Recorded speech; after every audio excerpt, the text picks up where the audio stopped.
Hi, this is Jyoti Deshpal and I welcome you all again to another lecture of CA Final Audit Lakshya Batch। और आज इस lecture के अंदर we are going to take up SA 505 that is external confirmation questions as well as revision. ठीक है, तो revision आपको beginning में मिलेगी और क्वेश्चंस आपको एंड में मिलेंगे। कुछ एडिशनल क्वेश्चंस भी हमने 505 के टेकअप किए हैं। एग्जाम के अंदर अगर आप इंस्टीट्यूट के सिलेबस की बात करोगे तो इंस्टीट्यूट ने बोला है कि वैसे तो ये स्टैंडर्ड इंटर लेवल पे इंपॉर्टेंट है, बट फिर भी मैं इसे क्वेश्चंस तो पूछूंगा, लेकिन क्वेश्चन पूछने का तरीका कैसा रहेगा? Application based. मतलब जो डायरेक्ट क्वेश्चन बनते हैं जहां पे आपको ऐसे रट्टे वाला कुछ लिखना पड़ता है, वैसा कोई क्वेश्चन आपके सिलेबस में नहीं आएगा, बट क्वेश्चन यहां से भी आएंगे। तो ये बात मैं कहना चाहूंगी हर एक उस बच्चे को जिसको लगता है कि चैप्टर नंबर 5 और चैप्टर नंबर 6 के अंदर जितने भी स्टैंडर्ड्स हैं कि वहां से क्वेश्चन नहीं आएंगे, ऐसा नहीं है। क्वेश्चन आएंगे, लेकिन क्वेश्चन कैसे आएंगे आपको ये समझना पड़ेगा। So it's very important for you guys also to understand कि आपके इंस्टीट्यूट ने जो सिलेबस लिखा है आप उसकी इंटरप्रिटेशन सही से लो, क्योंकि बहुत सारे बच्चे ऐसे आते हैं जो कहते हैं कि आप चैप्टर 5 चैप्टर 6 तो हमारे सिलेबस में ही नहीं है, तो ये आप क्यों पिकअप कर रहे हो? ये हमारे सिलेबस का हिस्सा है। ओके, सो 505 बहुत अच्छा क्वेश्चन यहां से बन सकते हैं और 500 और 505 को मिला के भी बहुत अच्छे क्वेश्चन बन सकते हैं। लेकिन आज की डिस्कशन 505 के क्वेश्चंस के ऊपर होगी। जितना भी आपके एसएम का क्वेश्चन बनता है, स्टडी मटेरियल के क्वेश्चंस, ओके जो नया वगैरह ऐड हुआ है तो वो तो मैंने इसमें टेकअप कर लिया है साथ में ही, बट मैं बात कर रही हूँ उन क्वेश्चंस की जो क्वेश्चन आपके अप टू मई 2024 के मॉड्यूल में थे, तो वो सारे क्वेश्चंस भी आपको प्लेलिस्ट में मिल जाएंगे, लेकिन वो चैप्टर वाइज कवरेज है। तो जैसे ही आपका लेट्स से चैप्टर नंबर 5 के सारे स्टैंडर्ड्स खत्म होते हैं, तो चैप्टर नंबर 5 के जितने भी स्टैंडर्ड बनते हैं, जितना भी कम्युलेटिव पोर्शन बनता है एसएम के क्वेश्चंस का चैप्टर नंबर 5 के, वो आपको अलग से इसी प्लेलिस्ट में मिल जाएगा। ठीक है, so this is how you are going to go ahead with this entire discussion. So now you can start watching the lecture. Thank you so much. Let's start with the revision of essay number 505. Revision I think सही word नहीं होगा, क्योंकि revision कराने में तो मैं बहुत कम time लगाती हूँ बेटा, मेरी स्पीड बहुत तेज है। रिविजन सही वर्ड नहीं होगा। I would say let's start covering essay number 505. जितना कम से कम टाइम लगा सके उतने कम से कम टाइम में, but without compromising the quality of the content. So essay number 505 किसकी बात कर रहा है? एक्सटर्नल कंफर्मेशन की बात कर रहा है। मैं आपको बता दूं, ये जो कंफर्मेशन शब्द है ये आपको इस सब्जेक्ट के अंदर इतनी बार देखने को मिलेगा, पढ़ने को मिलेगा, जिसकी कोई लेवल नहीं है। इनफैक्ट हम इसको पहले भी पढ़ चुके हैं और मैंने ना इसका मतलब आपको बताया भी था।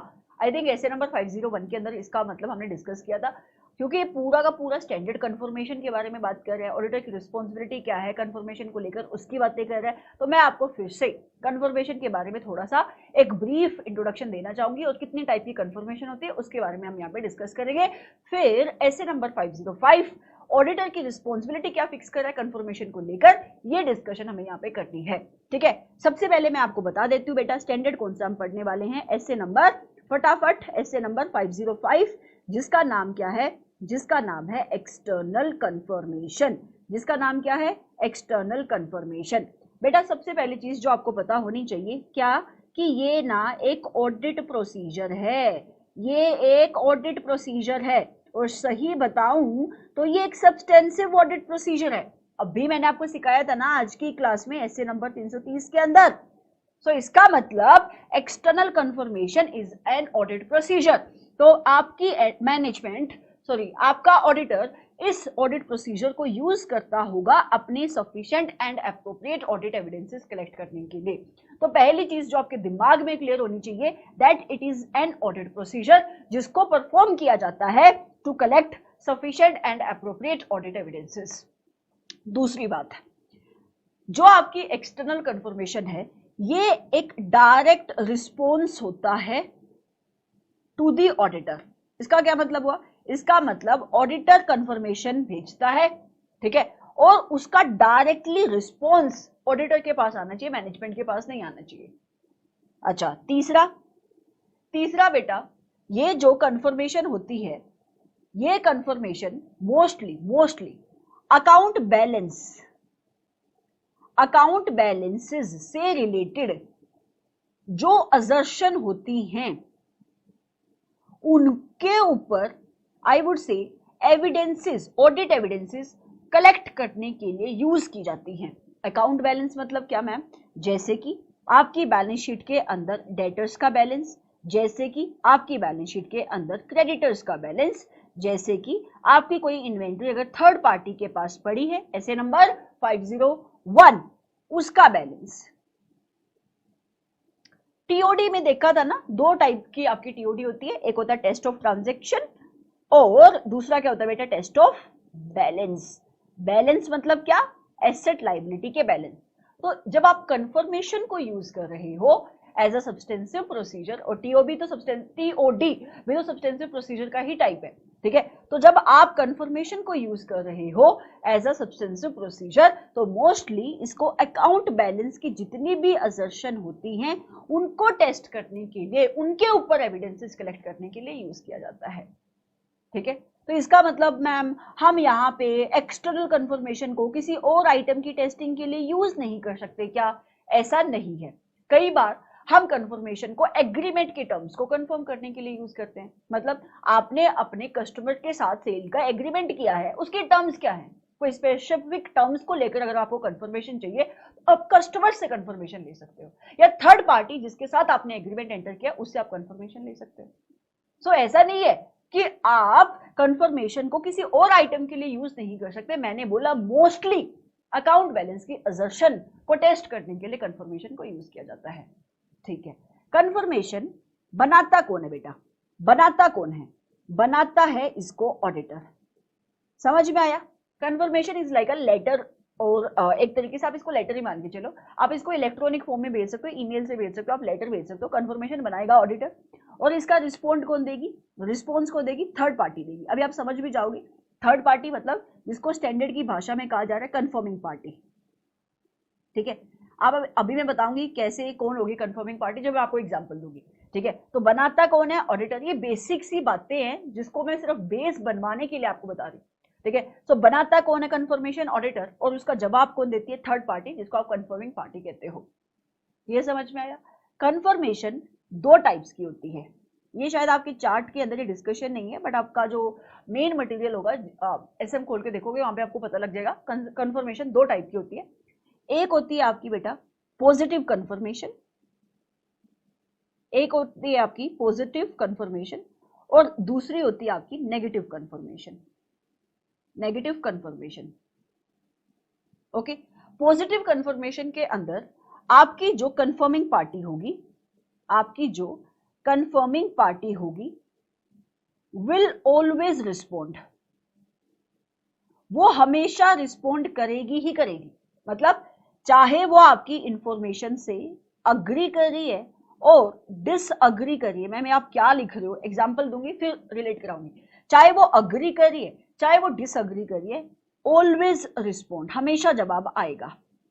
मतलब जवाब देगी तो दोनों सिचुएशन में वो जवाब देगी।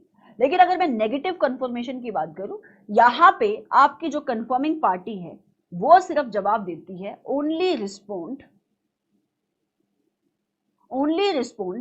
When disagrees with the information।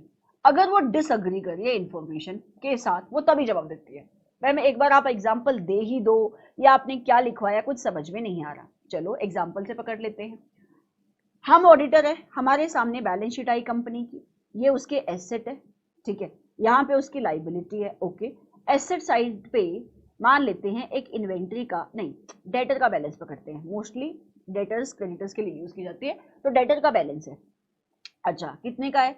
1 lakh crore rupees का है। पुराना एग्जाम्पल ही लेके चल रही हूँ, शायद फिगर थोड़ी अलग हो सकती है, बट एग्जाम्पल वही है जो पहले भी हमने डिस्कस किया था। 1 लाख का आपका डेटर है, तो इसके अंदर बहुत सारे डेटर्स का बैलेंस होगा ना, ए का, बी का, सी का, डी का, ई का, ऐसे बहुत सारे डेटर्स होंगे। सो अब ना ऑडिटर इस गिवन डेटर्स के ऊपर, ये जो अकाउंट बैलेंस है उसके ऊपर वो कंफर्ट लेना चाहता है, मतलब एविडेंसेस कलेक्ट करना चाहता है, ऑडिट एविडेंसेस कलेक्ट करना चाहता है। और उसने एक प्रोसीजर चूज किया है, वो है एक्सटर्नल कंफर्मेशन। उसने क्या बोला कि मैं मिस्टर ए को, मिस्टर सी को और मिस्टर डी को, इन 3 लोगों को कंफर्मेशन भेजूंगा, है ना, इन 3 लोगों को कंफर्मेशन भेजूंगा।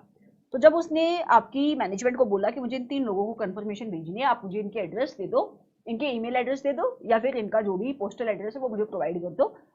और मिस्टर ए ने डेफिनेटली इनके लेजर्स भी लिए होंगे, क्योंकि इनका बैलेंस भी तो पता होना चाहिए। तो उसको पता लगा मिस्टर ए के लेजर में बैलेंस आउटस्टैंडिंग है, लेट्स से 31 मार्च को इसका बैलेंस है 100 करोड़ रुपीस का, इसका बैलेंस है 250 करोड़ रुपीस का और मिस्टर डी का बैलेंस है लेट्स से 300 करोड़ रुपीस का।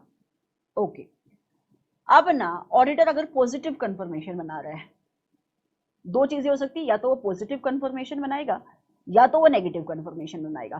तो अगर वो पॉजिटिव कंफर्मेशन बना रहा है तो इसका मतलब वो कंफर्मेशन की वर्डिंग ऐसे रखेगा कि आपकी जो कंफर्मिंग पार्टी है, अच्छा बेटा कंफर्मिंग पार्टी कौन होगी, जिनको वो कंफर्मेशन भेज रहा है, ए सी डी, ये कंफर्मिंग पार्टी है, ठीक है। सो जब वो अपनी पॉजिटिव कंफर्मेशन बनाएगा, उस पॉजिटिव कंफर्मेशन की वर्डिंग ऐसे होगी कि कंफर्मिंग पार्टी जब भी रिस्पॉन्ड करेगी, क्योंकि कई बार रिस्पॉन्स नहीं भी आता है, अगर वो रिस्पॉन्स देगी तो चाहे वो अग्री करिए जो बात ये कह रहे हैं या उससे डिसअग्री करिए, वो हमेशा रिस्पॉन्स देगी। मतलब देखो ये ना, ये आपकी कंपनी के बुक्स ऑफ अकाउंट में लेजर के अंदर, इनके लेजर के अंदर ये बैलेंस आ रहा है, तो आपका ऑडिटर कंफर्मेशन भेज रहा है मिस्टर ए को, और मिस्टर ए को कह रहे हैं your balance in, let's say company है Reliance Limited, books of account, ये वैसे इनफॉर्मल वर्डिंग है कंफर्मेशन, ठीक है, is ₹100 crore, kindly confirm whether you agree और disagree.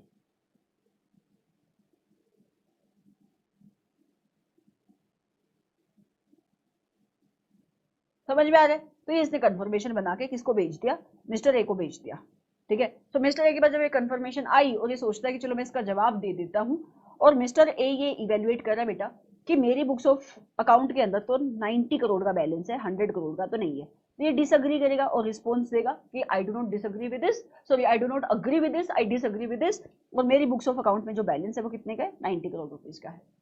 So that's the wording of positive confirmation. और अगर ये नेगेटिव कंफर्मेशन होती तो यहाँ पे ऑडिटर लिखता कि आपका balance in Reliance companies books of account is 100 crore, kindly respond if you disagree with the same. आप तभी रिस्पॉन्ड करना अगर आप डिसअग्री कर रहे हो, नहीं तो आपको बोलने की जरूरत नहीं, आप चुप रहना, मतलब आप अग्री करो तो बोलो मत, डिसअग्री करो तो जवाब दो, दैट इज नेगेटिव कंफर्मेशन। समझ में आ रहा है? अच्छा, सो सामने से जवाब आया कि 90 करोड़ का बैलेंस है, ऐसा ही उसने कंफर्मेशन यहाँ पे बनाई, यहाँ से जवाब आया 250 करोड़ का बैलेंस है, और यहाँ पे जवाब आया, ये कह रहे हैं 300 करोड़ का बैलेंस नहीं है, यहाँ पे ये कह रहा है हमारा तो बैलेंस है लेट्स से 320 करोड़ रुपीस का। ओके, सो अब देखो जहां पे आपकी बुक्स ऑफ अकाउंट में और कंफर्मेशन का जो जवाब आ रहा है वो दोनों सेम है, तो कोई प्रॉब्लम नहीं है, क्योंकि आपकी कोई गलती आपको जो भी आपका ये जो बैलेंस है डेटर्स का, उसमें कोई गलती नहीं दिखाई दे रही है। Are you getting me? तो ये कोई प्रॉब्लम नहीं है, लेकिन जहाँ पे मिसमैच आ रहा है वो प्रॉब्लम है। प्रॉब्लम क्यों है? क्योंकि ये हो सकता है ना कि यहाँ पे मैनेजमेंट की कोई मिसस्टेटमेंट हो एंटिटी की, या कोई फ्रॉड किया हो जिसकी वजह से ये मिसमैच आ रहा है। सो अब बीइंग एन ऑडिटर आपको क्या काम करना पड़ेगा, क्योंकि ये डेविएशन आपको मिल गई है, तो आपको फर्दर इन्वेस्टिगेशन करनी पड़ेगी, आपको और काम करना पड़ेगा, आप मैनेजमेंट से क्वेश्चन पूछोगे ऐसा क्यों, और ऑडिट प्रोसीजर आप परफॉर्म करोगे, और फिर आप किसी ना किसी कंक्लूजन के ऊपर पहुंचोगे कि क्या एक्चुअल में डेटर्स में कुछ गलतियां या गलतियां नहीं है। सो ये आपका एक प्रोसीजर होता है जिसको आप कहते हो एक्सटर्नल कंफर्मेशन, और इसका नाम एक्सटर्नल कंफर्मेशन क्यों? क्योंकि आप कंफर्मेशन मंगवा रहे हो थर्ड पार्टी से, which is outside your entity, right. और आपको हमेशा ध्यान में रखना है बेटा, नेगेटिव कंफर्मेशन पॉजिटिव कंफर्मेशन से कम अच्छा एविडेंस प्रोवाइड कराती है। क्यों? क्योंकि पॉजिटिव कंफर्मेशन के अंदर आपकी कंफर्मिंग पार्टी हमेशा रिस्पॉन्ड करेगी, चाहे वो अग्री करिए डिसअग्री करिए, लेकिन नेगेटिव कंफर्मेशन के अंदर जवाब नहीं आता है, तो आप ये भी तो अज्यूम कर सकते हो कि जवाब नहीं आया तो सब कुछ सही है। हो सकता है वो उसने जवाब दिया ही नहीं, उसने जरूरी नहीं समझा जवाब देना, बट ऐसा हम अज्यूम नहीं करते, ये स्टैंडर्ड आपको बताएगा। बट नेगेटिव कंफर्मेशन हम सिर्फ उन्हीं जगहों पे यूज करते हैं, उन्हीं असर्शन के ऊपर एविडेंसेस कलेक्ट करने के लिए यूज करते हैं जहां पे रिस्क कम होता है, ठीक है, जहां पे पॉपुलेशन सिंपल होती है, होमोजीनियस नेचर की होती है, उसका स्मॉल साइज होता है, ठीक है, क्योंकि कम अच्छे एविडेंसेस हमें नेगेटिव कंफर्मेशन से मिलते हैं, पॉजिटिव कंफर्मेशन से हमें ज्यादा अच्छे एविडेंसेस मिलते हैं। सो एसए नंबर 505 ऑडिटर की रिस्पॉन्सिबिलिटी फिक्स करता है विद रिस्पेक्ट टू कंफर्मेशन, कि भाई जब तू कंफर्मेशन को as a substantive procedure use करेगा ना, तो तुम्हारी रिस्पॉन्सिबिलिटी ये है कि तुम्हें sufficient and appropriate audit evidences collect करने हैं। ओके, तो बेटा ये एक अंडरस्टैंडिंग है जो आपको इस स्टैंडर्ड के बारे में पता होनी चाहिए। मैं आपको डायरेक्टली 505 के चार्ट के ऊपर लेके जा रही हूँ। यहाँ पे ना मीनिंग नहीं है एक्सटर्नल कंफर्मेशन का और नेगेटिव कंफर्मेशन का, ये आप जाकर अपनी रेगुलर बुक से बेटा यहाँ पे पढ़ सकते हो, यहाँ पे नहीं है मतलब। ठीक है, चलो, लेकिन मैंने आपको मतलब बता दिया तो आपको समझ में आ जाएगा जब आप डेफिनेशन पढ़ोगे स्टैंडर्ड से। सबसे पहले स्कोप आ रहा है बेटा। स्कोप जैसे कि आपको पता ही है कि स्कोप आपको लर्न करने की जरूरत नहीं है, स्कोप आप सिर्फ रीड करोगे और आपका काम हो जाएगा। ठीक है, स्कोप क्या है? स्टैंडर्ड कहता है कि मैं बताऊंगा कि ऑडिटर कैसे यूज करेगा एक्सटर्नल कंफर्मेशन प्रोसीजर को to obtain audit evidences as per the requirement of 330 and as per SA number 500। 330 क्यों लिखा बेटा? क्योंकि आप कंफर्मेशन को as a substantive procedure use कर रहे हो। और 500 क्यों लिखा? क्योंकि ये स्टैंडर्ड बोलेगा ऑडिटर को कि तुझे जब तू एक्सटर्नल कंफर्मेशन प्रोसीजर को यूज करेगा तो तुझे relevant and reliable audit evidences collect करने हैं। Are you getting me? So ये कहता है, ये स्टैंडर्ड बता रहा है कि ऑडिटर कैसे यूज करेगा एक्सटर्नल कंफर्मेशन प्रोसीजर को to obtain audit evidence as per the requirement of 330 and 500। हाँ, यहाँ पे एक सिचुएशन कवर नहीं होती बेटा, एक सिचुएशन कवर नहीं होती, और वो है एसए नंबर 501। यहाँ पे भी हमने ऊपर पढ़ा था ना कि ऑडिटर आपके जो एक्सटर्नल लीगल काउंसिल है उससे बात करता है, उसे मीटिंग करता है, उसको लेटर ऑफ इंक्वायरी भेजता है। ठीक है, तो जो लेटर ऑफ इंक्वायरी भेज रहा है वो भी तो एक तरीके की कंफर्मेशन है, वो यहाँ पे स्टैंडर्ड के अंदर नहीं आती क्योंकि वो 501 में आती है। So it says it does not address the inquiries regarding the litigation and claims as it is dealt by SA number 501। तो ये आपको पता होना चाहिए, एमसीक्यू में क्वेश्चन आ सकता है। जो आपको लर्न करना है वो है ऑडिटर का ऑब्जेक्टिव क्या है एज पर एसए नंबर 505, और ये मैंने आपको बताया। ऑडिटर का ऑब्जेक्टिव ये है कि जब वो कंफर्मेशन को यूज करेगा एज अ प्रोसीजर, उसको डिजाइन करने हैं, परफॉर्म करने, ये लाइन इनकम्प्लीट है, इसको कंप्लीट कर लो, उसको डिजाइन करने हैं, परफॉर्म करने हैं सच ऑडिट प्रोसीजर, ऐसे ऑडिट प्रोसीजर जो रिलायबल हो, जो रेलिवेंट हो, ताकि उसको क्या मिल सके? ऑडिट एविडेंसेस मिल सके। तो बेसिकली उसका ऑब्जेक्टिव ये है कि जब वो कंफर्मेशन को यूज कर रहा है एज अ ऑडिट प्रोसीजर तो उसको reliable and relevant audit evidences collect करने हैं, उसको sufficient and appropriate audit evidences collect करने हैं।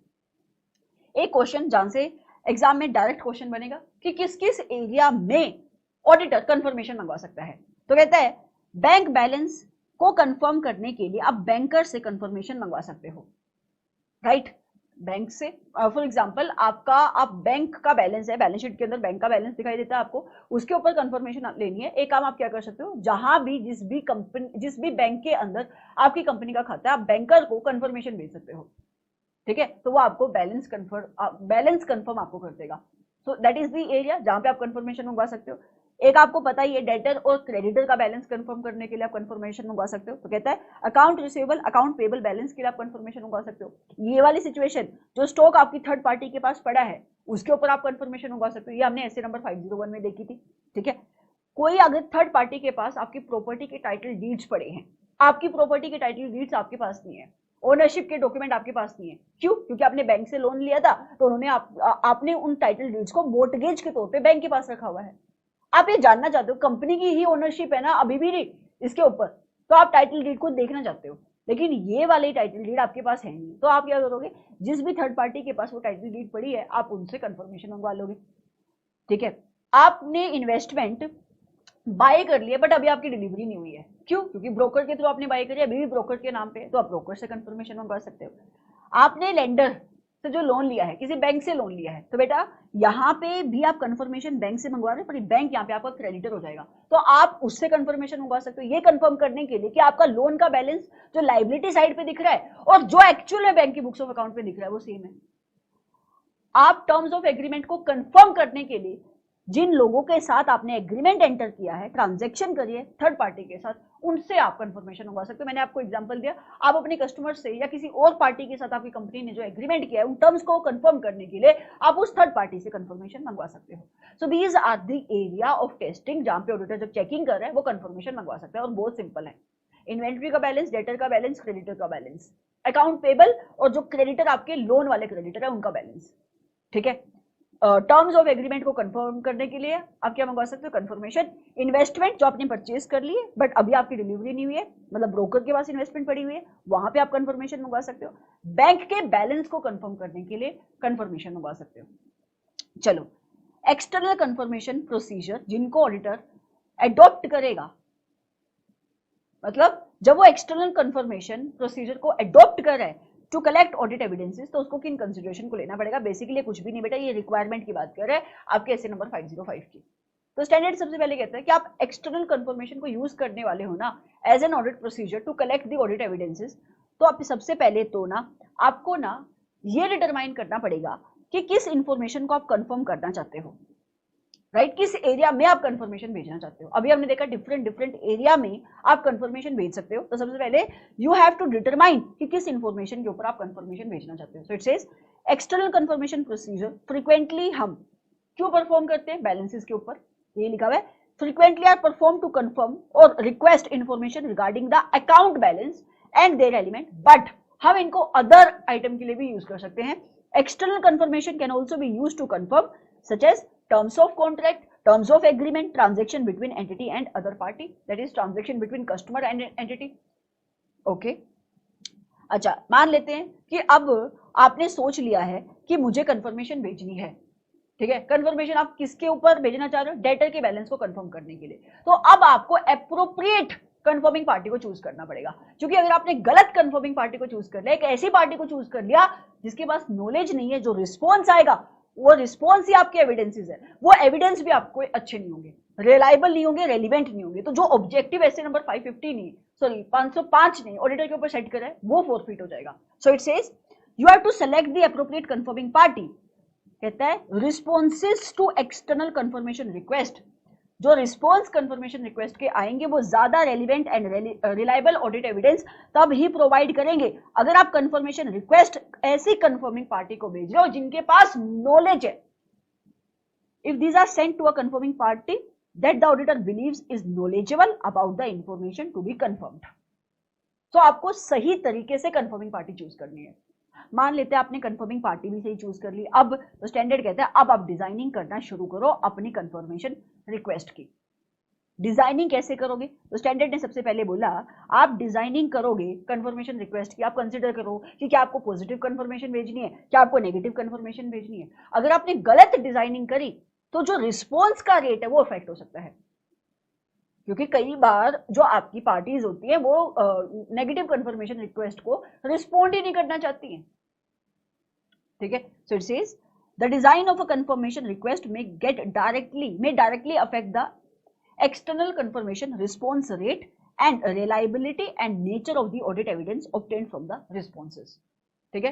सो जब आप डिजाइनिंग करने के लिए बैठ रहे हो तो आप कंसीडर करो सारी चीजों को कि आपको किस असर्शन के ऊपर एविडेंसेस चाहिए, किस नेचर के एविडेंसेस चाहिए, एंड अकॉर्डिंगली आप डिजाइनिंग करोगे कंफर्मेशन की। क्योंकि अगर आपने कंफर्मेशन रिक्वेस्ट की डिजाइनिंग अप्रोप्रिएट नहीं करी तो रिस्पॉन्स का रेट अफेक्ट हो सकता है, मतलब वो कम हो सकता है, कंफर्मिंग पार्टी शायद रिस्पॉन्ड नहीं करेगी और आपको एविडेंसेस नहीं मिलेंगे। जिस नेचर के आपको एविडेंसेस चाहिए, जितने रिलायबल आपको एविडेंसेस चाहिए, शायद उतने अच्छे एविडेंसेस आपको नहीं मिलेंगे। तो आपको एप्रोप्रिएटली सबसे पहले डिजाइनिंग करनी है कंफर्मेशन रिक्वेस्ट की। फिर एक क्वेश्चन आता है एग्जाम के अंदर, आप डिजाइनिंग कर रहे हो तो आप किन फैक्टर्स को कंसीडर करोगे while designing the confirmation request. सबसे पहले तो आप असर्शन देखो कि किस असर्शन के ऊपर आपका फोकस है। आइटम हो गया बेटा डेटर का बैलेंस, अब डेटर के बैलेंस में आपका फोकस एक्जिस्टेंस के ऊपर है, वैल्यूएशन के ऊपर है, अकॉर्डिंगली आप अपनी कंफर्मेशन की वर्डिंग्स रखोगे ना। So it says these are the factors that needs to be considered while designing the confirmation request कि किस assertion को आपको टेस्ट करना है। नंबर 2 आप कंसिडर करो कि जिस आइटम की जिस assertion के ऊपर आप एविडेंसेस कलेक्ट करना चाहते हो और आप कंफर्मेशन भेज रहे हो वहां पे रिस्क कितना है। So it says specific identified risk of material misstatement including fraud risk, क्योंकि वहां से डिपेंड करेगा ना कि क्या आपको कंफर्मेशन से रिलायबल रेलिवेंट ऑडिट एविडेंसेस मिल रहे हैं या नहीं मिल रहे। मान लो रिस्क बहुत ज्यादा है और आप वहां पे नेगेटिव कंफर्मेशन भेजने का सोच रहे हो, क्या ये सही रिस्पॉन्स है? नहीं, क्योंकि नेगेटिव कंफर्मेशन से less persuasive audit evidences auditor को मिलते हैं। तीसरा ऑडिटर कंसीडर करेगा लेआउट क्या होगा, प्रेजेंटेशन क्या होगी उसकी कंफर्मेशन रिक्वेस्ट की, कैसे वो भेजेगा, किस मोड से वो भेजेगा। आप ये भी कंसीडर करोगे कि प्रायर एक्सपीरियंस क्या है आपका कंफर्मेशन को लेकर, या इस आपने प्रायर ऑडिट में क्या इसी पार्टी को जिसको अभी आप कंफर्मेशन भेजने का सोच रहे हो, इसको आपने कंफर्मेशन भेजी थी, आप कह रहे हो हाँ भेजी थी, क्या इसने प्रीवियस ऑडिट के अंदर कंफर्मेशन का जवाब दिया था? नहीं। तो आपको क्या लगता है ये इस साल देगी जवाब? तो फिर आप इसको क्यों चूज करो, आप किसी और पार्टी को चूज करो। सो you will also consider prior experience on the audit और सिमिलर एंगेजमेंट। किस मेथड से आप कम्युनिकेशन भेजोगे, लेटर से भेजोगे, मेल से भेजोगे, आप सेलेक्ट करो। Method of the communication paper form में, इलेक्ट्रॉनिक फॉर्म में या किसी और मीडियम में। मैनेजमेंट की अथोराइजेशन और encouragement to the confirming parties to respond to the auditor.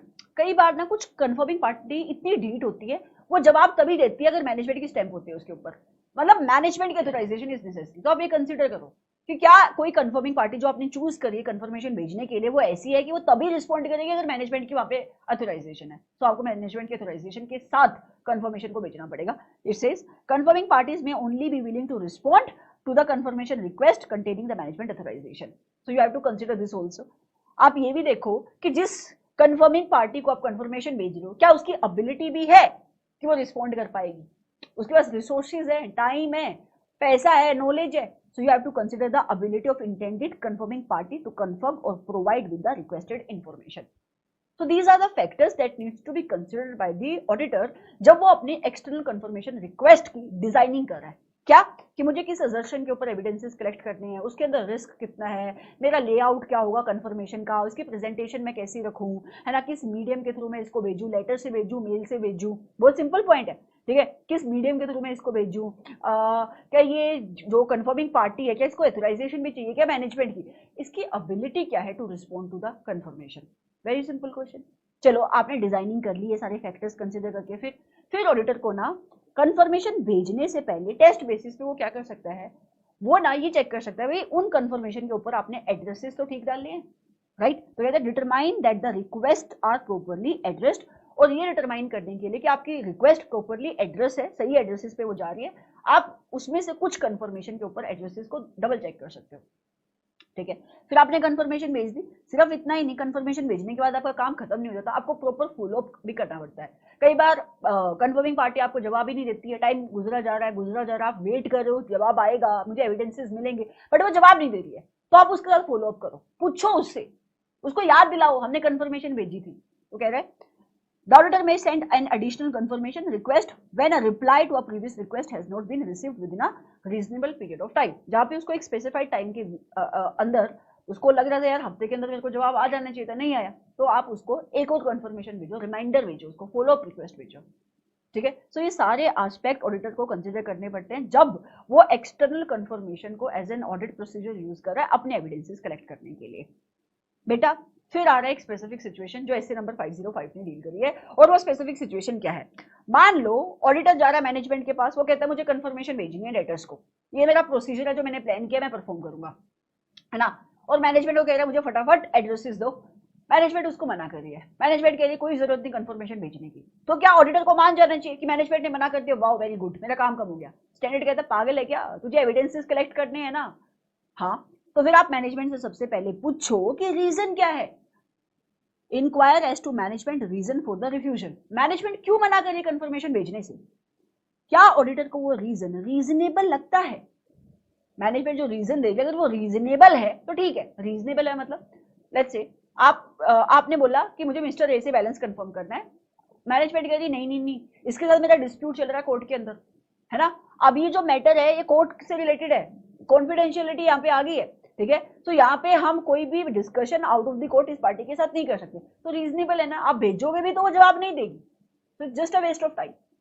सो अगर मैनेजमेंट आपको कंफर्मेशन भेजने से मना कर रही है तो पहले स्टेप होगा कि आप मैनेजमेंट से इंक्वायरी करो कि ऐसा क्यों, कि आप क्यों मना कर रहे हो, to seek the audit evidence as to their validity and reasonableness. क्यों, क्योंकि आप ये जानना चाहते हो कि मैनेजमेंट का जो रीजन है कंफर्मेशन ना भिजवाने का क्या आपको वैलिड लग रहा है, क्या वो आपको रीजनेबल लग रहा है, अगर ऐसा है तो ठीक है, लेकिन अगर ऐसा नहीं है तो फिर ऑडिटर को आगे का अपना काम सोचना पड़ेगा। तो कहते हैं implication on the assessment of risk of material statement, क्योंकि अगर मैनेजमेंट ने जो रीजन दिया अगर वो रीजनेबल नहीं है, आपको वो रीजन सही नहीं लग रहा है, तो ऑडिटर को लगेगा कहीं ऐसा तो नहीं मैनेजमेंट इसलिए नहीं चाह रही कि मैं डेटर्स को कंफर्मेशन भेजूं क्योंकि इसने डेटर्स में फ्रॉड किया और मैंने कंफर्मेशन भेजी तो ये फ्रॉड पकड़ा जाएगा। तो मतलब ऑडिटर को कई बार ना अपना रिस्क की जो ओरिजिनल उसकी असेसमेंट थी ना 315 में, उसको रिवाइज करना पड़ सकता है बेटा।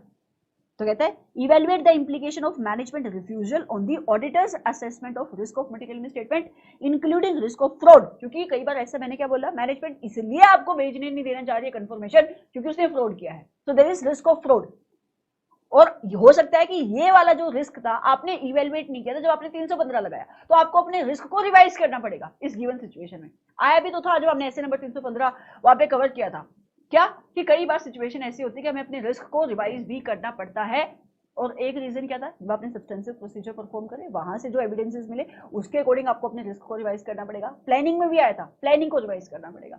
सो अगर आप रिस्क को रिवाइज करोगे तो आपको अपने एनटीई ऑफ अदर ऑडिट प्रोसीजर भी रिवाइज करना पड़ेगा। अच्छा, अब क्योंकि मैनेजमेंट ने तो मना कर दिया ना बेटा, तो अब ऑडिटर को आगे का काम तो करना पड़ेगा। So auditor has to perform the alternative audit procedure. मतलब मैनेजमेंट कंफर्मेशन भेजने नहीं दे रही है तो आपको तो एविडेंसेस कलेक्ट करने हैं ना, तो आप क्या करोगे, दूसरा कोई काम करोगे। फिर says auditor will perform the alternative audit procedure, ताकि उसको relevant and reliable audit evidences मिल सके। अब ये अदर ऑल्टरनेटिव प्रोसीजर क्या हो सकते हैं, जैसे कि अगर आप अकाउंट रिसीवेबल बैलेंस डेटर्स की टेस्टिंग कर रहे थे, तो आप क्या कर सकते हो, जो डेटर्स थे बाद में जो उनसे कैश रिसीट आई आप उनको चेक कर सकते हो, इंस्पेक्शन कर सकते हो, आप शिपिंग के डॉक्यूमेंट्स आप चेक कर सकते हो, जितनी भी sales near the accounting period end हुई है आप उनकी इंस्पेक्शन कर सकते हो। If management is unreasonable or auditor is unable to obtain sufficient and appropriate audit evidences, management का जो जस्टिफिकेशन आया कि मैं कंफर्मेशन आपको इस वजह से नहीं भेजने दे रही हूँ, ऑडिटर को लगता है जो जस्टिफिकेशन है ये रीजनेबल नहीं है, सबसे पहले वो टीसीडब्ल्यूजी को कम्युनिकेट करेगा कि ऐसा है, मैनेजमेंट मना कर रही है ठीक है। और अगर ऑल्टरनेटिव ऑडिट प्रोसीजर परफॉर्म करने के बाद भी उसको एविडेंसेस नहीं मिले, तो बेटा एविडेंसेस नहीं मिले तो उसके पास अभी उसने काम ही नहीं कर पाया वो इस एरिया में, तो उसका जो इंपैक्ट होगा उसकी रिपोर्ट पे जाएगा, उसको अपनी रिपोर्ट को मॉडिफाई करना पड़ेगा एज पर एसए नंबर 705। और आगे जाके हम सीखते हैं कि जहां पे ऑडिटर को एविडेंसेस नहीं मिलते वहां पे ऑडिटर या तो डिस्क्लेमर देता है या तो वो क्वालिफाइड ओपिनियन देगा। तो यहाँ पे भी ऑडिटर या तो डिस्क्लेमर इशू करेगा या तो क्वालिफाइड ओपिनियन को इशू करेगा। समझ में आ रहा है। मूविंग फॉरवर्ड, मान लेते हैं कि कंफर्मेशन आपने भेज दी कंफर्मेशन। अब क्या क्या हो सकता है, क्या क्या सिचुएशन हो सकती है बेटा, तो आपने कंफर्मेशन भेजी, सिचुएशन ऐसी हो सकती है या तो रिस्पॉन्स आएगा या तो रिस्पॉन्स नहीं आएगा। रिस्पॉन्स नहीं आया तो क्या करना है, स्टैंडर्ड आपको बताएगा। रिस्पॉन्स आया बट वो रिलायबल नहीं लग रहा, ऑडिटर को भरोसेमंद नहीं लग रहा, तो ऑडिटर क्या करेगा। Are you getting me. So it says categorization of result of the external confirmation. External confirmation के रिस्पॉन्सेज को आप अलग अलग कैटेगरी में बांट सकते हो। ये कैटेगरी क्या है और उसके रिलेटेड ऑडिटर के रिस्पॉन्स क्या होंगे ये आगे लिखे हुए हैं। सो it says the auditor shall evaluate whether the result of external confirmation procedure provide relevant and reliable audit evidences or whether performing the further audit procedure is necessary। Standard ने objective क्या set किया था आपके ऊपर कि auditor का objective ये है कि उसको कंफर्मेशन प्रोसीजर को जब वो as an audit procedure use कर रहा है तो उसको relevant and reliable audit evidences collect करने हैं। तो जहां पे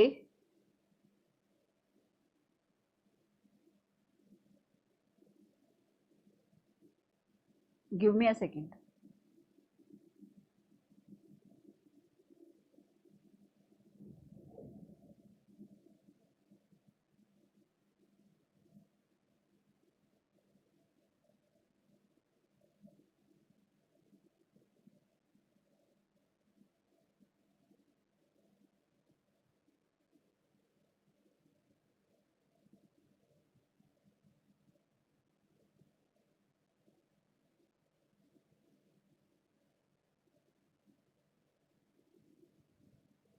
इसके अंदर पोस्ट करने का ऑप्शन भी पता नहीं कहां चला गया यार।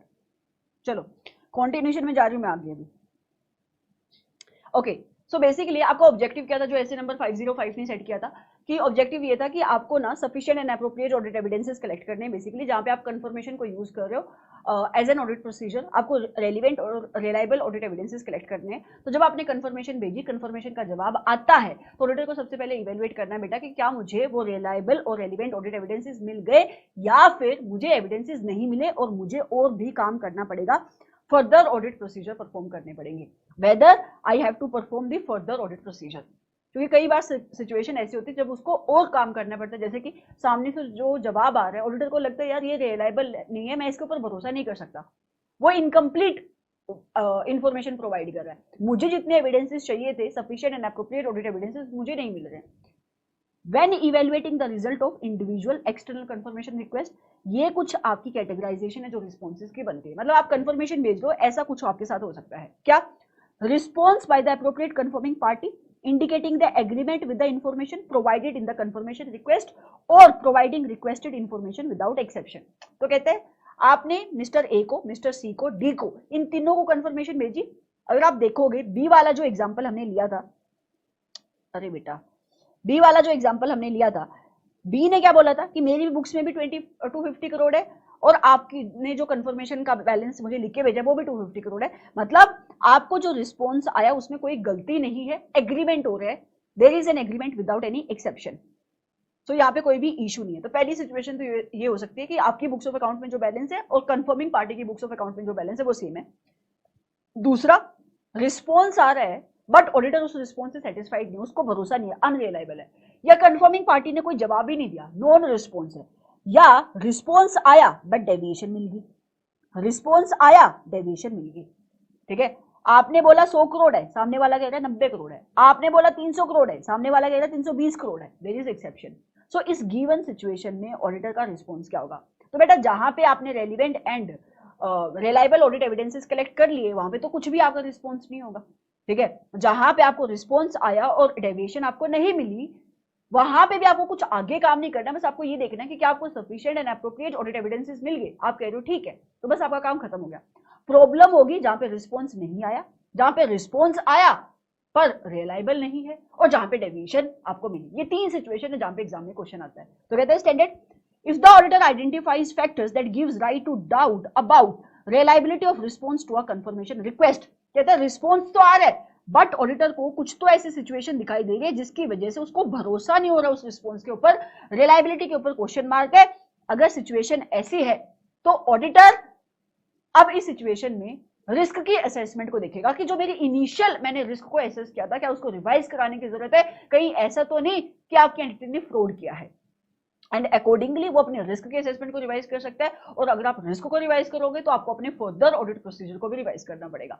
सो it says if the auditor determines that a response to a confirmation request is not reliable, the auditor shall evaluate the implication of this on the assessment of relevant risk of material misstatement including risk of fraud. And क्योंकि अगर आप risk को revise करोगे तो आपको एनटीई of other audit procedure मतलब अपने फर्दर ऑडिट प्रोसीजर को भी रिवाइज करना पड़ेगा। दूसरी सिचुएशन क्या हो सकती है, अगर रिस्पॉन्स नहीं दिया तो आपकी कंफर्मिंग पार्टी ने रिस्पॉन्स नहीं दिया तो स्टैंडर्ड कहते हैं आपको तो एविडेंसेस कलेक्ट करने हैं तो आप परफॉर्म करो अदर ऑल्टरनेटिव ऑडिट प्रोसीजर। और अभी हमने एग्जांपल देखा भी था कि अगर आप डेटर्स के बैलेंस को कंफर्म करने के लिए कंफर्मेशन भेज रहे हो बट डेटर आपको जवाब नहीं दे रहे हैं तो आप अदर ऑल्टरनेटिव प्रोसीजर क्या परफॉर्म कर सकते हो, उनसे जो कलेक्शन आ रही है उन रिसीट को आप चेक कर सकते हो, जो आपने डिलीवरी करी उससे रिलेटेड जो डॉक्यूमेंट बनाए आप उनको चेक कर सकते हो। सो इट सेज इन केस कोई रिस्पॉन्स नहीं आता है तो ऑडिटर को ऑल्टरनेटिव ऑडिट प्रोसीजर परफॉर्म करने पड़ेंगे ताकि उसको relevant and reliable audit evidences मिल सके।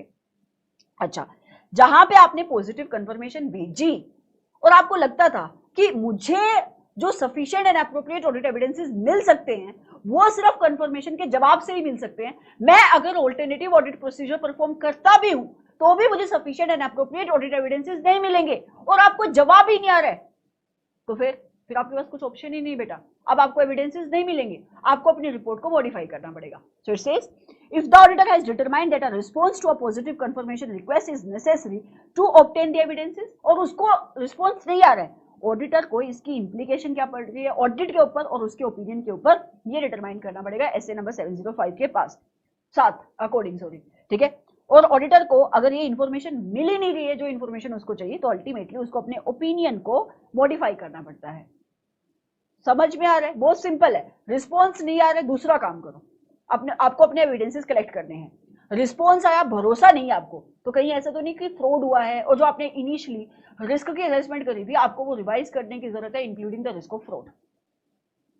Are you getting me? So these are the different situation that are dealt by SA number 505। बहुत स्लो जा रही हूं मैं और बहुत सिंपल स्टैंडर्ड है, इसमें एक सिचुएशन कवर नहीं है नेगेटिव कंफर्मेशन की, मैं यहां से बुक से उसको कवर करना चाहूंगी। नेगेटिव कंफर्मेशन का मतलब होता है बेटा जहां पे कंफर्मिंग पार्टी तभी आपको रिस्पॉन्ड करेगी जब वो डिसएग्री करे with the information, but negative confirmation को आप हर जगह नहीं चिपका सकते। स्टैंडर्ड ने बोला है कुछ ऐसी जगह ही है जहां पे नेगेटिव कंफर्मेशन को यूज किया जा सकता है। क्यों? क्योंकि नेगेटिव कंफर्मेशन से अच्छे ऑडिट एविडेंसेस नहीं मिलते हैं, अच्छे मतलब गुड एविडेंसेस उसको नहीं मिलते हैं। So these are the only situation where you can use negative confirmation and you can obtain relevant and reliable audit evidences. Otherwise, you should not use negative confirmation. So it says, the auditor shall not use negative confirmation request as the sole substantive audit procedure.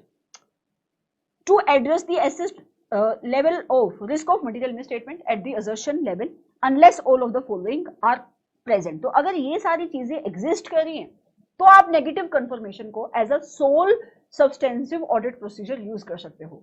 Soul substantive audit procedure use कर सकते हो। इसका मतलब क्या कि बेटा आपको इसके साथ में टीओसी लगाने की जरूरत नहीं है। अगर ये कंडीशन एग्जिस्ट कर रही है तो आपको sufficient and appropriate audit evidences मिल जाएंगे।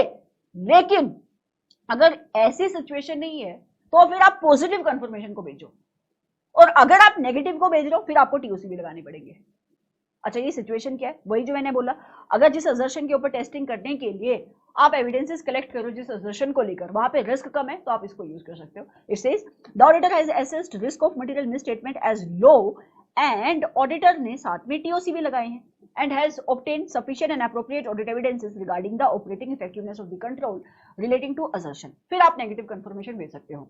या फिर जिन आइटम की टेस्टिंग के लिए आप कंफर्मेशन भेजना चाह रहे हो उस आइटम की जो पॉपुलेशन है ना वो होमोजीनियस नेचर की पॉपुलेशन है, क्योंकि होमोजीनियस नेचर की पॉपुलेशन में आपका रिस्क कम होता है ना, साइज वहां पे कम है। So it says the population of items subject to a negative confirmation are comprised of large number of small item, छोटे छोटे अमाउंट के डेटर्स हैं और एक जैसे जैसे डेटर हैं, होमोजीनियस नेचर के डेटर हैं, अकाउंट बैलेंस, ट्रांजैक्शंस और कंडीशन, तो एक जैसी पॉपुलेशन है आपकी।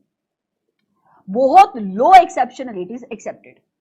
एक्सेप्शन रेट मतलब डेविएशन। आपकी एक्सपेक्टेशन ये है कि जो मैं इंफॉर्मेशन मांग रहा हूं, मतलब जो आपकी मैनेजमेंट के बुक्स ऑफ अकाउंट में इंफॉर्मेशन है वही वहां पे है, तो आपकी एक्सपेक्टेशन की एक्सेप्शन होगी बहुत कम है, तो आप ये कंफर्मेशन भेजो। Auditor is not aware of any circumstances. Auditor को ऐसी कोई सिचुएशन के बारे में नहीं लगता है जब वो भेज रहा है नेगेटिव कंफर्मेशन, कोई कंडीशन ऐसी दिखाई नहीं दे रही है कि कंफर्मिंग पार्टी उसको जवाब नहीं देगी, क्योंकि अगर जवाब नहीं आया तो बेटा बहुत प्रॉब्लम हो सकती है। क्यों? क्योंकि देखो जवाब आ गया तो मतलब डिसएग्रीमेंट है, उसको एविडेंसेस मिल गए, बट जवाब नहीं आया तो क्या आप क्या करोगे? अब ये अज्यूम करोगे कि सब कुछ सही था इसलिए जवाब नहीं आया, या उसने ऐसे ही जवाब नहीं दिया तो उसको एविडेंस, अच्छे एविडेंसेस मिल ही नहीं रहे। तो कहते हैं आप नेगेटिव कंफर्मेशन को तब भेजते हो जब auditor is not aware of any circumstances और कंडीशन जिसकी वजह से उसको ये लगता है कि जो रेसिपिएंट है, मतलब जो कंफर्मिंग पार्टी है, जो रेसिपिएंट है नेगेटिव कंफर्मेशन का, वो डिसरिगार्ड करेगा सच रिक्वेस्ट। मतलब उसको बहुत एक्सपेक्टेशन है कि जवाब आएगा ही आएगा, तब वो नेगेटिव कंफर्मेशन को भेजेगी। और क्यों बेटा? क्योंकि नेगेटिव कंफर्मेशन से आपको लेस पर्सुएसिव ऑडिट एविडेंसेस मिलते हैं, खराब ऑडिट एविडेंसेस मिलते हैं। और ये सारे पॉइंट ये अदर पॉइंट्स में कवर भी है, आप इसको एक बार पढ़ लेना। मैं बता देती हूँ क्या लिखा हुआ है। कहते हैं failure to receive a response to a negative confirmation does not explicitly indicate receipt by indicating confirming party of the confirmation request or verification of the accuracy of the information contained in the request। मैंने क्या बोला? सी, मैं negative confirmation भेज रही हूँ, इसका मतलब confirming party मुझे जवाब तब देगी जब वो डिसएग्री कर रही है। तो अगर वो मेरे को जवाब नहीं आ रहा है तो इसका मतलब ये कंफर्मेशन नहीं है कि उसके पास कंफर्मेशन पहुंची, हो सकता है उसको मिली ही नहीं इसलिए उसने जवाब नहीं दिया, है ना। या फिर आप ये नहीं अज्यूम कर सकते कि वो जवाब इसलिए नहीं दे रही क्योंकि सब कुछ सही है, हो सकता है वो जवाब देना ही नहीं चाह रही है, तभी तो वो कह रहे हैं कि आप नेगेटिव कंफर्मेशन तब भेजना जब ऑडिटर को लगता है कि ऐसे मुझे कोई सिचुएशन दिखाई नहीं दे रही है कि कंफर्मिंग पार्टी जवाब नहीं देगी। तो बेटा यही लिखा हुआ है कि अगर आपको रिस्पॉन्स नहीं आया तो आप ये अज्यूम नहीं कर सकते कि सब कुछ सही है, ऐसा भी तो हो सकता है कि वो रिक्वेस्ट उस तक पहुंची ही नहीं। So you cannot assume कि everything is correct। Accordingly, वही बोल रहे हैं, failure of a confirming party to respond to a negative confirmation request, negative confirmation request का जवाब नहीं आ रहा है, ऑडिटर को बहुत कम persuasive audit evidences मिलते हैं as compared to positive confirmation request। Confirming parties also may be more likely to respond। हाँ, confirming party वहां पे respond करने के लिए ज्यादा रेडी होंगी जहां पे उनको अपने आप को डिफेंड करना है। तो कहते हैं confirming party in case of negative confirmation are likely to be respond more where indicating their disagreement with the confirmation request when the information in the request is not in their favour. तो जहां पे उनके favour में information नहीं है तब वो disagreement पे भी रिप्लाई करेगी, मतलब जहां पे वो अपने आप को डिफेंड कर रही है, अदरवाइज वो रिस्पॉन्ड नहीं करते हैं नेगेटिव कंफर्मेशन का। समझ में आ रहा है? तो नेगेटिव कंफर्मेशन आप हर एक सिचुएशन में नहीं दे सकते। नेगेटिव कंफर्मेशन रिक्वेस्ट को as a sole substantive audit procedure आप यूज नहीं, साथ में लगानी पड़ेगी। अगर आपको यूज करना है तो ये कंडीशन एग्जिस्ट करनी चाहिए। जिन आइटम्स को लेकर आप नेगेटिव कंफर्मेशन भेजना चाह रहे हो वहां पे रिस्क कम होना चाहिए और आप टीओसी साथ में लगा रहे हो, ठीक है। उन आइटम्स की जो पॉपुलेशन है एक तो स्मॉल अमाउंट की होनी चाहिए और एक जैसी होनी चाहिए, ठीक है, मतलब होमोजीनियस नेचर की पॉपुलेशन होनी चाहिए। जो ऑडिटर की एक्सपेक्टेड रेट ऑफ डेविएशन है वो कम होना चाहिए, मतलब उसको कम चांसेस मिलने चाहिए कि हाँ जो मैनेजमेंट ने जो बैलेंस बताए हैं और जो वहां पे बैलेंस है वो एक जैसे ही होंगे, ये उसकी एक्सपेक्टेशन होनी चाहिए। उसको ऐसी कोई सिचुएशन दिखाई नहीं दे रही है कि कंफर्मिंग पार्टी जवाब नहीं देगी, क्योंकि अगर जवाब नहीं आया तो उसको एविडेंसेस नहीं मिलने वाले हैं। अभी बताया ऐसा क्यों। So this was your entire essay number 505। Let's start with the discussion of question number 1 of essay number 505. बहुत ही सिंपल सा क्वेश्चन है बट अच्छा क्वेश्चन है।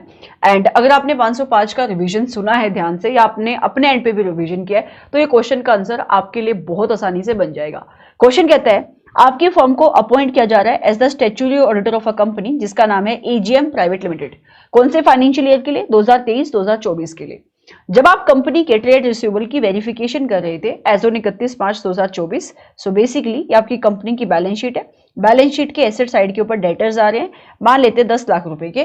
कौन सी डेट के ऊपर बैलेंस शीट है? ये 31 मार्च 2024 की। तो आप ये 10 लाख के डेटर्स की वेरिफिकेशन कर रहे हो, ये क्वेश्चन है। कंपनी के अकाउंटेंट ने आपके ऑडिटर को बोला कि आप कंफर्मेशन मत भेजो। मतलब ये कि ऑडिटर 10 लाख के बैलेंस को कंफर्म करने के लिए जिस प्रोसीजर को यूज करना चाह रहा था that was external confirmation as per SA number 505। But क्योंकि ऑडिटर ने मैनेजमेंट को बोला होगा कि मैं कंफर्मेशन को भेजना चाहता हूं, सो कंपनी का अकाउंटेंट कहता है कि कुछ डेटर्स के रिलेशन में आप कंफर्मेशन मत भेजो। तो मैं मान लेती हूं 10 लाख के अंदर जो टोटल डेटर्स आ रहे हैं वो है 50 डेटर्स। इसमें से 10 डेटर को कंफर्मेशन भेजने के लिए आपकी कंपनी का अकाउंटेंट मना कर रहा है।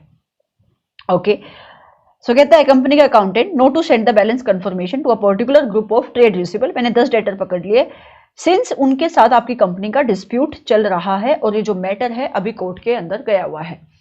As a statutory auditor of a company, ये क्वेश्चन आपसे पूछता है कि आप इस कंपनी के स्टैट्यूटरी ऑडिटर हो, how would you deal in this situation? आप इस सिचुएशन में कैसे डील करोगे? So it is a very very simple question. आपको सबसे पहले अगर कोई भी ऐसा सिचुएशन दिखाई देता है जहां पे मैनेजमेंट आपको मना करी, डिनाई करी है कि आप कंफर्मेशन नहीं भेज सकते, तो सबसे पहले आपको मैनेजमेंट से इंक्वायरी करनी है, क्वेश्चन पूछना है और रीजन अंडरस्टैंड करना है कि मैनेजमेंट आपको क्यों मना कर रही है। And if the auditor feels कि मैनेजमेंट ने जो रीजन दिया है वो जस्टिफिएबल है, ऑडिटर को फिर आगे ये सोचना पड़ेगा कि अगर मैं कंफर्मेशन नहीं भेज पा रहा हूं so what is the alternative audit procedure जो मैं परफॉर्म कर सकता हूं, क्योंकि आपको इन 10 डेटर के ऊपर भी तो कंफर्मेशन समहाउ ऑब्टेन करनी ही पड़ेगी। तो फिर आपको ये अंडरस्टैंड करना पड़ता है कि कैसे आप इन 10 डेटर के बैलेंस को भी कंफर्म कर सकते हो, राइट।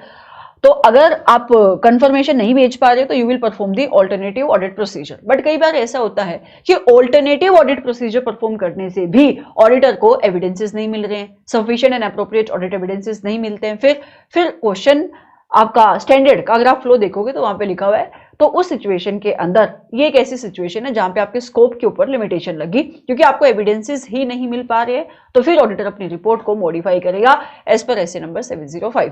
तो मतलब वहां पे या तो आप क्वालिफाइड ओपिनियन दोगे या तो आप डिस्क्लेमर इशू करोगे, एज द केस में B. Are you getting me? So this is what the question का answer is going to be. Okay, चलो। So I am directly reading the answer from question bank itself because अगर मैं इसको book से पढ़ने के लिए आऊंगी तो आपको ये मिल जाएगा हमारी बुक में, यहाँ पे it is going to be on page number 137। ठीक है, कि आप ऑडिटर मैनेजमेंट को कहता है कि मुझे कंफर्मेशन भेजनी है बट मैनेजमेंट उसको मना कर रही है, तो auditor will first understand the reason कि मैनेजमेंट क्यों मना कर रही है और आप उन रीजन की रीजनेबलनेस को भी टेस्ट करोगे कि कहीं मैनेजमेंट आपको ऐसे ही तो नहीं मना करी। कई बार ऐसा होता है कि मैनेजमेंट के पास कोई रीजनेबल जस्टिफिकेशन ही नहीं है, मैनेजमेंट इसलिए आपको कंफर्मेशन नहीं भेजने देना चाहते हैं क्योंकि उसको पता है कि उसने डेटर्स के अंदर फ्रॉड किया है। तो आप ये भी इवेलुएट करते हो कि जब मैनेजमेंट आपको मना कर रही है तो आपकी जो रिस्क असेसमेंट है उसके ऊपर क्या इंप्लीकेशन आ रही है। मतलब कई बार ऐसा हो सकता है ना कि मैनेजमेंट जब आपको रिस्पॉन्स देती है तो आपको मैनेजमेंट की जस्टिफिकेशन रीजनेबल नहीं लगती है, सो ऑटोमेटिकली ऑडिटर का रिस्क वहां पे बढ़ जाएगा और आपको एडिशनल प्रोसीजर परफॉर्म करने पड़ेंगे, राइट। तो ये मैं ना डायरेक्टली कहां से पढ़ूंगी, जो भी मैंने आपको कंसेप्ट बताया वही आंसर क्वेश्चन बैंक के अंदर लिखा हुआ है और यही आपकी बुक के अंदर आप डेफिनेटली यहां से पढ़ सकते हो। बट मैं क्वेश्चन बैंक से इसलिए पढ़ रही हूँ क्योंकि ऐसे 505 चैप्टर नंबर 5 के अंदर आता है और यूट्यूब के ऊपर काफी बच्चे इस लेक्चर को देखेंगे, तो ऐसा हो सकता है कि उनकी बुक के अंदर उनके टीचर्स ने ये वाले स्टैंडर्ड इनकॉर्पोरेट नहीं किए हैं क्योंकि इंस्टीट्यूट ने इनको अपनी बुक में एज सच नहीं रखा है। ओके, सो इसलिए मैं इस क्वेश्चन का आंसर डायरेक्टली यहां से पढ़ूंगी। कहता है ऐसे 505 दैट इज एक्सटर्नल कंफर्मेशन, ये स्टैंडर्ड बताएगा कि ऑडिटर की रिस्पॉन्सिबिलिटी क्या है इन अ सिचुएशन जहां पे ऑडिटर कंफर्मेशन को यूज कर रहा है। Confirmation is a procedure, auditor जब कंफर्मेशन प्रोसीजर को यूज कर रहा है to collect the sufficient and appropriate audit evidences, right. और बेसिकली स्टैंडर्ड ने क्या बोला है कि ऑडिटर को एक्सटर्नल कंफर्मेशन को यूज करना है in consultation with the management, मतलब आप मैनेजमेंट के थ्रू कंफर्मेशन भेजोगे। ऑडिटर में come across a certain situation, but ऐसा हो सकता है कि जहां पे ऑडिटर रिक्वेस्ट कर रहा है कंफर्मेशन बट मैनेजमेंट उसको मना करे for some reason. For example जैसे कि अभी हमने देखा due to the dispute with a particular creditor और डेटर, तो वहां पे स्टैंडर्ड ने क्या बोला जो मैंने आपको बताया कि अगर मैनेजमेंट ऑडिटर को मना करे कि आप कंफर्मेशन नहीं भेज सकते तो ऑडिटर को सबसे पहले क्या करना पड़ेगा, इंक्वायरी करनी पड़ेगी मैनेजमेंट से, रीजन अंडरस्टैंड करना पड़ेगा फॉर द रिफ्यूजल कि मैनेजमेंट क्यों मना कर रही है। एंड ऑडिटर फिर जो मैनेजमेंट का जो रिस्पॉन्स आया उसकी रीजनेबलनेस को टेस्ट करेगा कि मैनेजमेंट जो रीजन दे रही है वो जस्टिफिएबल भी है या नहीं है। ऑल्सो रिस्क का पॉइंट भी आप इनकॉर्पोरेट करोगे। Auditor will evaluate the implication of management refusal on the auditors assessment of risk of material misstatement including the risk of fraud. क्योंकि मैंने अभी क्या बोला, अगर मैनेजमेंट मना कर रही है और मैनेजमेंट के पास कोई रीजनेबल जस्टिफिकेशन नहीं है, सो हो सकता है मैनेजमेंट ने फ्रॉड किया डेटर्स के अंदर, तो ऑटोमेटिकली आपका रिस्क बढ़ जाएगा। रिस्क बढ़ेगा तो ऑटोमेटिकली जो एनटीई है अदर ऑडिट प्रोसीजर का वो भी इंक्रीज हो जाएगा। So you will also evaluate कि मैनेजमेंट का रिफ्यूजल का इंपैक्ट आपके रिस्क के ऊपर क्या पड़ रहा है and automatically NTE of audit procedure के ऊपर क्या पड़ रहा है। इसके साथ साथ क्योंकि मैनेजमेंट ने मना कर दिया तो आपको कोई ना कोई ऑल्टरनेटिव ऑडिट प्रोसीजर तो परफॉर्म करना पड़ेगा, क्योंकि आपको तो एविडेंसेस कलेक्ट करने हैं। So auditor will perform the alternative audit procedure ताकि उसको relevant and reliable audit evidences मिल पाए, sufficient and appropriate audit evidences मिल पाए। बट अगर ये सब कुछ करने के बाद ऑडिटर को लगता है कि मुझे एविडेंसेस नहीं मिल रहे हैं, if the auditor concludes that refusal to allow the auditor to send a confirmation request is unreasonable, या फिर ऑडिटर को लगता है कि उसको एविडेंसेस नहीं मिल रहे from alternative audit procedure, in either situation auditor will have to communicate with the TCWG and auditor को अपनी रिपोर्ट को यहाँ पे मॉडिफाई करना पड़ेगा। तो ऑडिटर विल इवेल्युएट कि इसका इंपैक्ट उसके ऑडिट ओपिनियन के ऊपर क्या आ रहा है, ऑडिट के ऊपर क्या आ रहा है। आप मेरी बात सुनो, दो चीजें हो सकती हैं यहाँ पे कि अगर ऑडिटर ने मैनेजमेंट को रीजन पूछा एंड मैनेजमेंट जो रीजन उसको दे रही है ऑडिटर को लगता है वो जस्टिफिएबल नहीं है, तो बेटा इसका इंपैक्ट उसकी ऑडिट के ऊपर आएगा। क्यों? क्योंकि आपका रिस्क बढ़ गया, रिस्क बढ़ गया तो आपको एडिशनल प्रोसीजर परफॉर्म करने पड़ेंगे वहां पे, राइट। और अगर ऑडिटर ये कंक्लूड करता है कि यार मैनेजमेंट जो जस्टिफिकेशन दे रही है मान लेते हैं कि वो रीजनेबल है, बट उसको ऑल्टरनेटिव ऑडिट प्रोसीजर परफॉर्म करने पड़ेंगे, बट ऑडिटर को कंक्लूड क्या किया उसने कि मैं ऑल्टरनेटिव ऑडिट प्रोसीजर भी नहीं परफॉर्म कर पा रहा हूं, तो मतलब आपको एविडेंसेस नहीं मिल रहे, तो ऑडिटर अपनी रिपोर्ट को वहां पे मॉडिफाई करेगा एज पर एसए नंबर 705। तो यहाँ पे दो बातें लिखी हुई है, दोनों बातों को समझो। कहते हैं कि अगर ऑडिटर ने ये कंक्लूड किया कि जो रिस्पॉन्स है वो अनरीजनेबल है, तो उसका इंपैक्ट ऑडिट के ऊपर क्या आ रहा है, ऑडिट के ऊपर क्या आ रहा है कि आपको एडिशनल टेस्टिंग करनी पड़ेगी, देखना पड़ेगा कि फ्रॉड हुआ या नहीं हुआ। एंड दूसरा, मैनेजमेंट ने आपको मना कर दिया, रीजन दिया, रीजन जस्टिफिएबल है, क्योंकि हमारे क्वेश्चन के अंदर भी अगर तुम देखोगे तो डिस्प्यूट चल रहा है, मैटर कोर्ट के अंदर है, तो डेफिनेटली रीजन जस्टिफिएबल है यहाँ पे, क्योंकि अगर आप उसको कंफर्मेशन भेजोगे भी तो भी वो जवाब नहीं देगी, राइट। तो अभी इसका इंपैक्ट क्या पड़ रहा है आपकी रिपोर्ट के ऊपर, क्योंकि आप ऑल्टरनेटिव ऑडिट प्रोसीजर नहीं परफॉर्म कर पा रहे हो, तो इसका मतलब आपके स्कोप के ऊपर लिमिटेशन लगी, तो ऑडिटर या तो क्वालिफाइड ओपिनियन देगा या तो डिस्क्लेमर इशू करेगा। सो this is how this question का जो आंसर है वो बनेगा। अगर आप नीचे क्वेश्चन नंबर 2 के अंदर भी आओगे, इस क्वेश्चन का आंसर भी बिल्कुल सेम ही है, सेम एज क्वेश्चन नंबर 1। तो बेटा मैं चाहूंगी कि ये क्वेश्चन आप अपने एंड के ऊपर एक बार इसको स्टडी करना और इसको रीड करना। यस, सिचुएशन कुछ अलग है लेकिन क्वेश्चन का आंसर सेम ही बनेगा। Are you getting me? तो ये क्वेश्चन आपके एंड पे मैं छोड़ती हूँ, क्वेश्चन नंबर 2। चलो एक बार मैं क्वेश्चन पढ़ देती हूँ। क्वेश्चन कहता है, नेवर परमिट लिमिटेड एक कंपनी है, they have refused to allow you to get direct confirmation. वही बात है ना, वो आपको मना करी कंफर्मेशन मत भेजो।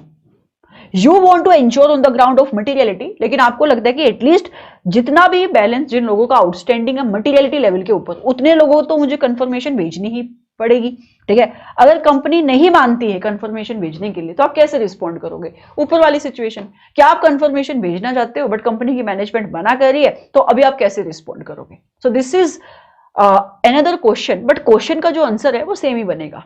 Are you getting me?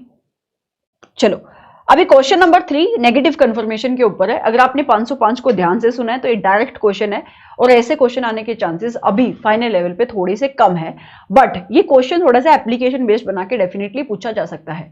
So what is a negative confirmation request?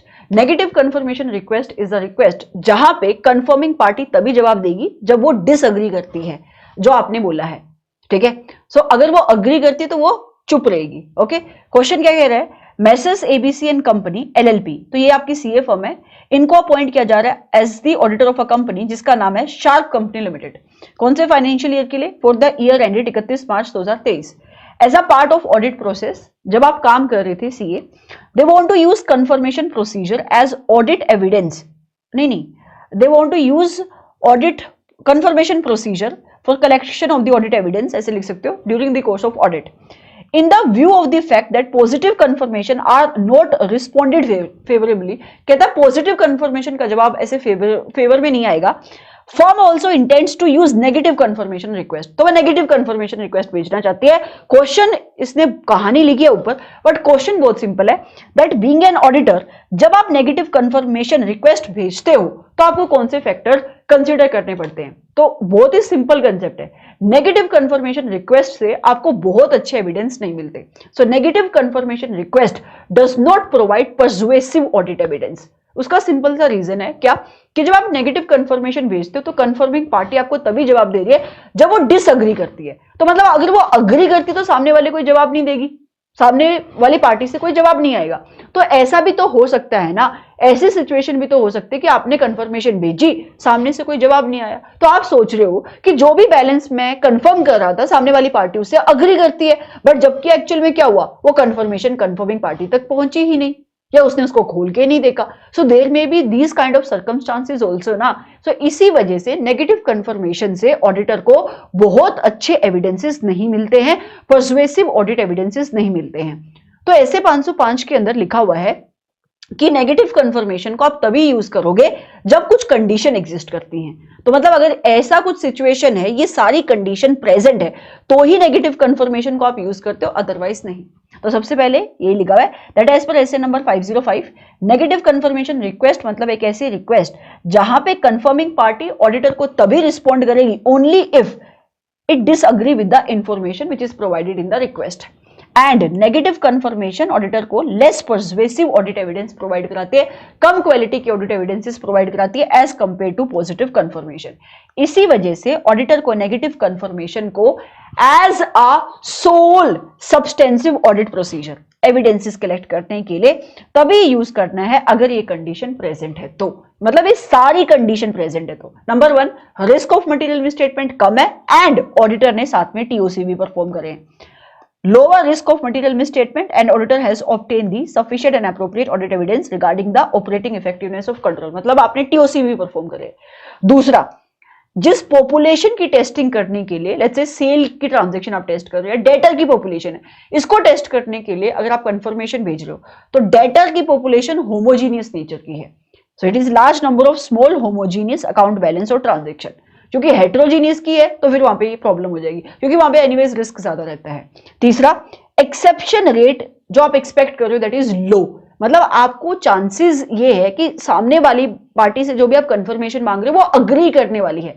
So low exception rate is expected. तो क्या मैं ये कह सकती हूँ कि रिस्क ऑफ मटेरियल मिसस्टेटमेंट फिर से कम है? यस। एंड लास्ट में, ऑडिटर को पता है कि ऐसी कोई भी सिचुएशन नहीं है कि कंफर्मिंग पार्टी जवाब नहीं देगी।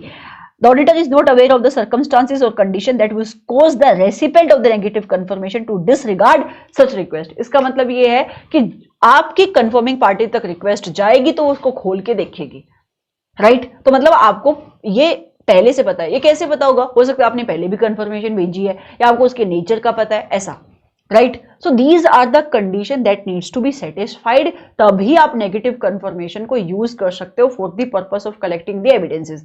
रिस्क ऑफ मटेरियल मिसस्टेटमेंट से जुड़े हुए पॉइंट है कि रिस्क ऑफ मटेरियल मिसस्टेटमेंट कम है, टीओसी आपने साथ में परफॉर्म करे, low exception rate is expected, कोई ऐसा सर्कमस्टांस कंडीशन ऑडिटर को दिखाई नहीं देता है that confirming party would disregard such a request. And population जिसकी टेस्टिंग करने के लिए आप नेगेटिव कंफर्मेशन को यूज करना चाहते हो, population is consisting of homogeneous item, तो होमोजीनियस नेचर की पॉपुलेशन है, तब आप इसको यूज कर सकते हो, अदरवाइज नहीं। Let's start with question number 4। It is a good question, mark it as an important question. मुझे ऐसा लगता है कि एग्जाम के अंदर डेफिनेटली एक ऐसा क्वेश्चन 505 से आपके लेवल के ऊपर बन सकता है। क्वेश्चन क्या है, आप ऑडिट कर रहे हो एक कंपनी की जिसका नाम है ग्रोथ लिमिटेड, और आपने क्या भेजा बेटा, पॉजिटिव कंफर्मेशन भेजी है क्रेडिटर्स को। तो मतलब आप अकाउंट पेबल क्रेडिटर्स के बैलेंस को टेस्ट करने के लिए कंफर्मेशन का यूज कर रहे थे। कितने डेटर्स को नहीं, कितने क्रेडिटर्स को भेजी, 45 क्रेडिटर्स ऑफ द कंपनी। कौन से मंथ में भेजी, मार्च 2024 में। All the creditors in the informal sectors are small concern. कहते हैं ये सारे के सारे जो भी क्रेडिटर्स है ना, जिनसे आप सामान खरीदते हो, ये सारे के सारे ना स्मॉल सेक्टर में काम करते हैं, इनफॉर्मल कंसर्न्स है ऐसा। You choose to send positive confirmation request to all of the above parties at their business addresses as stated on the respective bills after discussing the matter with the management, CFO of the company। तो procedure तो आपने सही follow किया, management की consultation आपने ली और फिर आपने इनको कंफर्मेशन भेजी। एड्रेस आपने क्या चूज किया, जो भी वेंडर का बिल था आपके पास उसके ऊपर जो कंपनी का एड्रेस लिखा हुआ था उसको पिकअप किया और वहां पे कंफर्मेशन भेजी।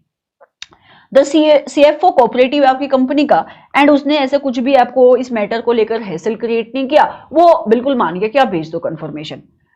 रिस्पॉन्स भी आ जाता है कंफर्मेशन का, बहुत अच्छी बात है। Response to confirmation request are received within a week time. तो अभी तक तो मुझे इस क्वेश्चन में कोई प्रॉब्लम नहीं दिखाई दे रही है। Your article clerk informs you that out of 45 creditors, लेकिन आपके आर्टिकल क्लर्क ने क्या बोला, आर्टिकल ने क्या बोला कि 45 क्रेडिटर्स में से जीएसटी रजिस्ट्रेशन 38 की कैंसिल हुई है during the financial year 2023-24 itself by collecting the information from GST portal. तो भाई साहब जीएसटी पोर्टल को देख रहे होंगे तो वहां पे उनको पता लगा कि जिन क्रेडिटर्स को आप कंफर्मेशन मंगवा रहे हो ना, उसमें से 38 क्रेडिटर्स का तो during the year GST cancel हुआ है। उन्होंने ये भी बताया कि फिर भी कैंसिल होने के बाद भी कोई फ्रेश रजिस्ट्रेशन नहीं मुझे दिखाई दे रहा उन पेन के ऊपर। तो इसका मतलब ऐसा हो सकता है कि ये पार्टी एक्चुअल में एग्जिस्ट नहीं करती है। How would you proceed to deal with the situation as the auditor of this company. अब मुझे बताओ। तो बेटा बहुत ही सिंपल सी बात है, जब भी आप 505 के क्वेश्चन देखोगे आपको ये समझ लेना है कि मैं कौन से स्टेज के ऊपर हूं। मतलब देखो 505 के अंदर या तो ड्राफ्टिंग का क्वेश्चन बनेगा, ठीक है, या तो आप कंफर्मेशन भेजना चाहते हो बट मैनेजमेंट बीच में टांग अड़ा रही है, ये क्वेश्चन बनेगा। या तो कंफर्मेशन भेज दी और रिस्पॉन्स आया, ये क्वेश्चन बनेगा। या रिस्पॉन्स नहीं आया तो आप क्या करोगे, ये क्वेश्चन बनेगा। तो आप ये समझो कि अभी सिचुएशन कौन सी है। तो मैम सिचुएशन तो बहुत क्लियर है कि हमने कंफर्मेशन भेज दिया, रिस्पॉन्स भी आ गया है, बट रिस्पॉन्स ऑडिटर को रिलायबल नहीं लग रहा है, भरोसा नहीं हो पा रहा है उसके ऊपर। क्यों भरोसा नहीं हो पा रहा है, क्योंकि देखो ना 45 क्रेडिटर्स से मैंने रिस्पॉन्स मतलब कंफर्मेशन मंगवाई, रिस्पॉन्स आया, बट उसमें से 38 क्रेडिटर्स का डाउटफुल है कि वो फेक हो सकते हैं, क्योंकि उनका देखो ना रजिस्ट्रेशन नंबर कैंसिल हो गया है, उस पेन के ऊपर नया जीएसटी के लिए अप्लाई नहीं किया गया है, तो वो रिलायबल नहीं है। तो ये कंसेप्ट हम कहां पे पढ़ते हैं, जब आप ऐसे नंबर 505 के लास्ट टॉपिक में आओगे, ऑडिटर का रिस्पॉन्स क्या होगा डिफरेंट सिचुएशन के अंदर। जैसे कि ये वाला कंसेप्ट क्या था कि अगर ऑडिटर ये डिटरमाइन करता है response to a confirmation is not reliable, तो जवाब तो आया बट ऑडिटर को भरोसा नहीं हो रहा है, तो अभी ऑडिटर का आगे का क्या रिस्पॉन्स होगा। तो बेटा अभी अगर ऐसी सिचुएशन है तो उसका जो रिस्क है क्या वो बढ़ गया, यस। तो रिस्क बढ़ गया तो ऑटोमेटिकली फर्दर ऑडिट प्रोसीजर उसको परफॉर्म करने पड़ेंगे, यस, एडिशनल टेस्टिंग करनी पड़ेगी। अभी सिचुएशन को इवेलुएट तो करना पड़ेगा ना। So auditor shall evaluate the implication on the assessment of risk of material misstatement, including the risk of fraud and on the related NTE of the other audit procedure। आप मेरी बात समझने की कोशिश करना, जब भी एक वर्ड यूज किया जाता है आपके सब्जेक्ट के अंदर, दैट इज इसका इम्प्लीकेशन क्या आ रही है ऑडिट के ऊपर। सो इम्प्लीकेशन ऑन ऑडिट का जनरली मतलब यही होता है कि सिचुएशन बदल रही है, रिस्क बढ़ रहा है, तो फर्दर ऑडिट प्रोसीजर भी आपको बढ़ाने पड़ेंगे। ये इस क्वेश्चन का आंसर बनेगा। मैं आपको क्वेश्चन के आंसर में लेके जाती हूँ, बताती हूँ क्वेश्चन का आंसर लिखा कैसे गया है। It is a very good question. Standard का नंबर है, स्टैंडर्ड का नाम है। स्टैंडर्ड क्या कह रहा है, इट स्टेट्स दैट, वही पहले सिचुएशन जो डील की गई है, if the auditor determines that the response to a confirmation request is not reliable, जो मैंने आपको अभी कोर प्रोविजन बताई स्टैंडर्ड की, ऑडिटर को इवेल्युएट करना पड़ेगा इसका impact on audit, that means impact on the assessment of risk of material misstatement including risk of fraud. तो रिस्क बढ़ेगा तो NTE of other audit procedure का इंपैक्ट क्या पड़ रहा है, ऑडिटर को ये भी देखना पड़ेगा। तो मैं बता रही हूं रिस्क बढ़ेगा तो रिस्पॉन्सेज आपको बढ़ाने पड़ेंगे। इन द इंस्टेंट केस क्या हुआ, मैं ये इंस्टेंट केस नहीं पढ़ूंगी, ये सब क्या है क्वेश्चन लिखा हुआ है।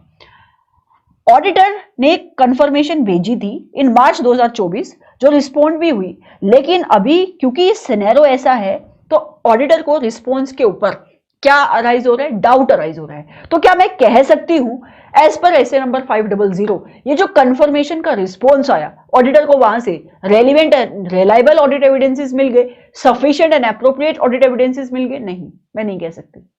आगे इसने 500 की वही रेफरेंस दी है, कहता है as per SA number 500 it indicates that even when audit evidences जो आपने ऑब्टेन करे हैं एक रिलायबल सोर्स से, अगर आपको रिलायबिलिटी के ऊपर शक आता है ना उसकी, तो वो भी रिलायबल ऑडिट एविडेंस नहीं बनते हैं। Even when the audit evidences are obtained from a source which are external to the entity, circumstances may exist that affects its reliability. जैसे कि हमारे क्वेश्चन के अंदर एग्जिस्ट करते हैं। So all the responses carry some risk of the interception, alteration or fraud. Such risk exists regardless of whether a response is obtained in paper form or electronic or any other medium. कहते हैं ये risk तो हमेशा ही रहेगा, चाहे आप response कैसे भी आ रहा, कुछ रिस्क हमेशा रहता है, लेकिन कुछ रिस्क सर्कमस्टांस के ऊपर भी आता है, जैसे कि अभी यहां पे आया। सो ऑडिटर जब ये देखता है ना कि मुझे कंफर्मेशन का जो रिस्पॉन्स आया, क्या मुझे as per SA number 500 sufficient and appropriate audit evidences मिले, तो आप ये इवेल्युएट करते हैं। अच्छा, ये इसने 500 की बात लिखी है यहाँ पे। Factors that may indicate doubts about the reliability of response include, कि कौन से ऐसे फैक्टर्स हो सकते हैं जिसकी वजह से जो रिस्पॉन्स आ रहा है कंफर्मेशन का ऑडिटर में कंक्लूड कि वो रिलायबल नहीं है। एग्जाम्पल दिए हुए कहते हैं जैसे कि it was received by the auditor indirectly, सीधा नहीं आया, मैनेजमेंट के थ्रू होके आया, या फिर आपको ये लगता है कि ये जो ओरिजिनल कंफर्मिंग पार्टी है वहां से नहीं आ रहा, तो भी उसकी रिलायबिलिटी के ऊपर डाउट हो सकता है।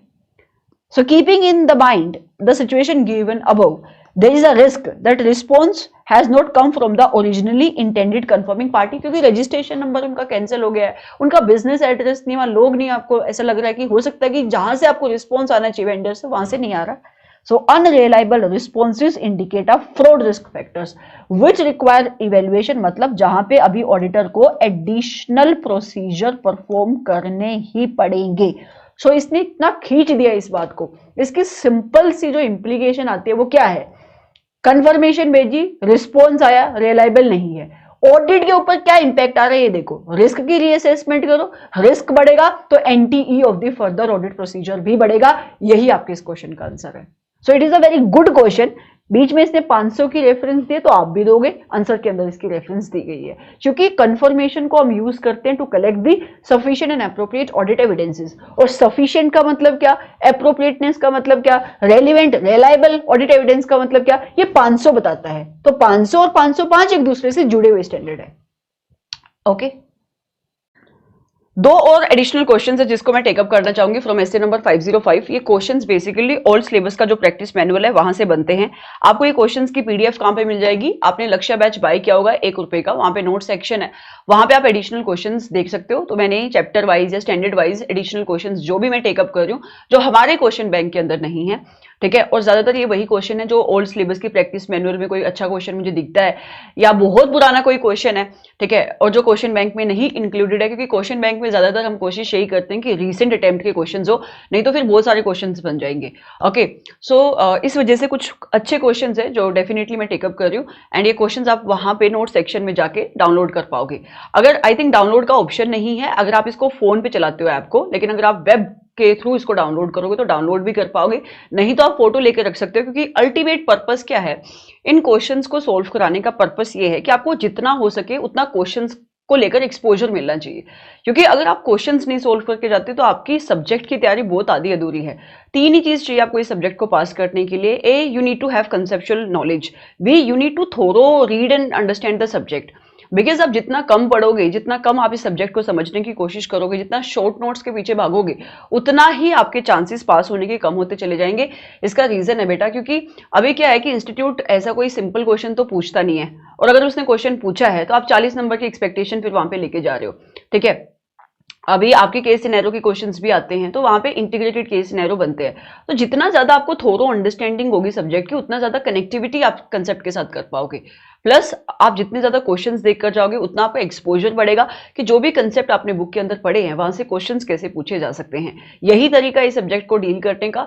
अदरवाइज अगर आप कोई भी शॉर्टकट टेकअप कर रहे हो तो शॉर्टकट में हमेशा प्रोबेबिलिटी रहती है कि आप पास नहीं होगे, लेकिन अगर आप एक सही रास्ता चूज करते हो तो फिर वहां पे प्रोबेबिलिटी नहीं होती, वहां पे श्योरिटी होती है कि कितना भी मुश्किल पेपर आ जाए, अगर आपके बहुत अच्छे नंबर नहीं आ रहे एटलीस्ट आप पास तो हो ही जाओगे। इतना तो आई कैन अश्योर यू, ठीक है। और ये मैं कोई रीजनेबल एश्योरेंस नहीं दे रही हूँ, मैं एब्सोल्यूट एश्योरेंस दे रही हूँ। लेकिन अगर आप कोई भी शॉर्टकट यूज करते हो और आप आधा अधूरी चीजें देखकर जाते हो, सिर्फ सो कॉल्ड रेलिवेंट पोर्शन पढ़ के जाते हो, सो फिर वो चीजें आपके लिए वर्कआउट नहीं करेंगी इन दी लॉन्ग रन। एंड इस चीज की श्योरिटी भी मैं आपको देती हूँ। ओके चलो, so let's start with the discussion of this question. कहता है एक कंपनी है जिसका नाम है मून लिमिटेड, इन्होंने अपना स्टैट्यूटरी ऑडिटर रिप्लेस किया है फॉर द फाइनेंशियल ईयर 2015-2016। तो मैं मान लेती हूँ कि अभी तक इनका कोई और ऑडिटर था और अभी इन्होंने अपना ऑडिटर चेंज किया है फॉर द फाइनेंशियल ईयर 2015-2016। क्योंकि ये ओल्ड सिलेबस प्रैक्टिस मैनुअल का क्वेश्चन है तो फाइनेंशियल ईयर यहाँ पे पुराना लिखा हुआ है। During the course of audit the new auditor found a credit item of ₹5 lakh. कहता है कि जब नया ऑडिटर आया तो उसको 5 लाख रुपए का कोई क्रेडिट आइटम दिखाई दिया फाइनेंशियल्स के अंदर। अभी मुझे नहीं पता ये P&L का है या आपके बैलेंस शीट के अंदर है, क्योंकि इसने अभी तक तो कुछ भी नहीं बताया। बट अगर ये क्रेडिट आइटम कह रहा है तो मैं मान के चलती हूँ कि अगर ये P&L की बात कर रहा होगा तो शायद इनकम का आइटम होगा, और अगर ये बैलेंस की बात कर रहा होगा तो शायद ये लाइबिलिटी साइड पे कोई अकाउंट बैलेंस होगा। ऑन इंक्वायरी जब ऑडिटर ने मैनेजमेंट से पूछा कि ऐसा ओल्ड क्रेडिट बैलेंस क्यों आउटस्टैंडिंग है, company explained that it is a very old credit balance, कि बहुत पुराना कोई बैलेंस है। तो जहां पे ना अकाउंट बैलेंस की बात आती है तो आप मान लेना कि बैलेंस शीट में ये बैलेंस आ रहा होगा, तो मतलब डेफिनेटली लाइबिलिटी साइड के ऊपर कुछ तो खड़ा हुआ है। कहता है the trade payable had neither approached for the payment nor he is traceable. चलो इसने बता भी दिया कि ये ट्रेड पेबल का कोई बैलेंस है। मैं मान लेती हूँ मिस्टर ए आपका वेंडर है, इससे आपने कभी सामान लिया होगा, आपको ये पैसे पे करने होंगे, लेकिन अभी ये ट्रेसेबल ही नहीं है, मतलब वो बंदा ही नहीं मिल रहा है जिसको पैसे पे करने हैं, इस वजह से आउटस्टैंडिंग खड़ा हुआ है। Under the circumstances, no confirmation of the credit balance is available. So basically यहाँ पे क्वेश्चन देखा जाए तो ऐसा कुछ क्वेश्चन इसने पूछा नहीं है। अगर मैं इसके सामने लिख दूं एक्सप्लेन, तो अभी आपको क्या करना चाहिए? तो इसने क्या बोला देखो, under the circumstances no confirmation of credit balance is available.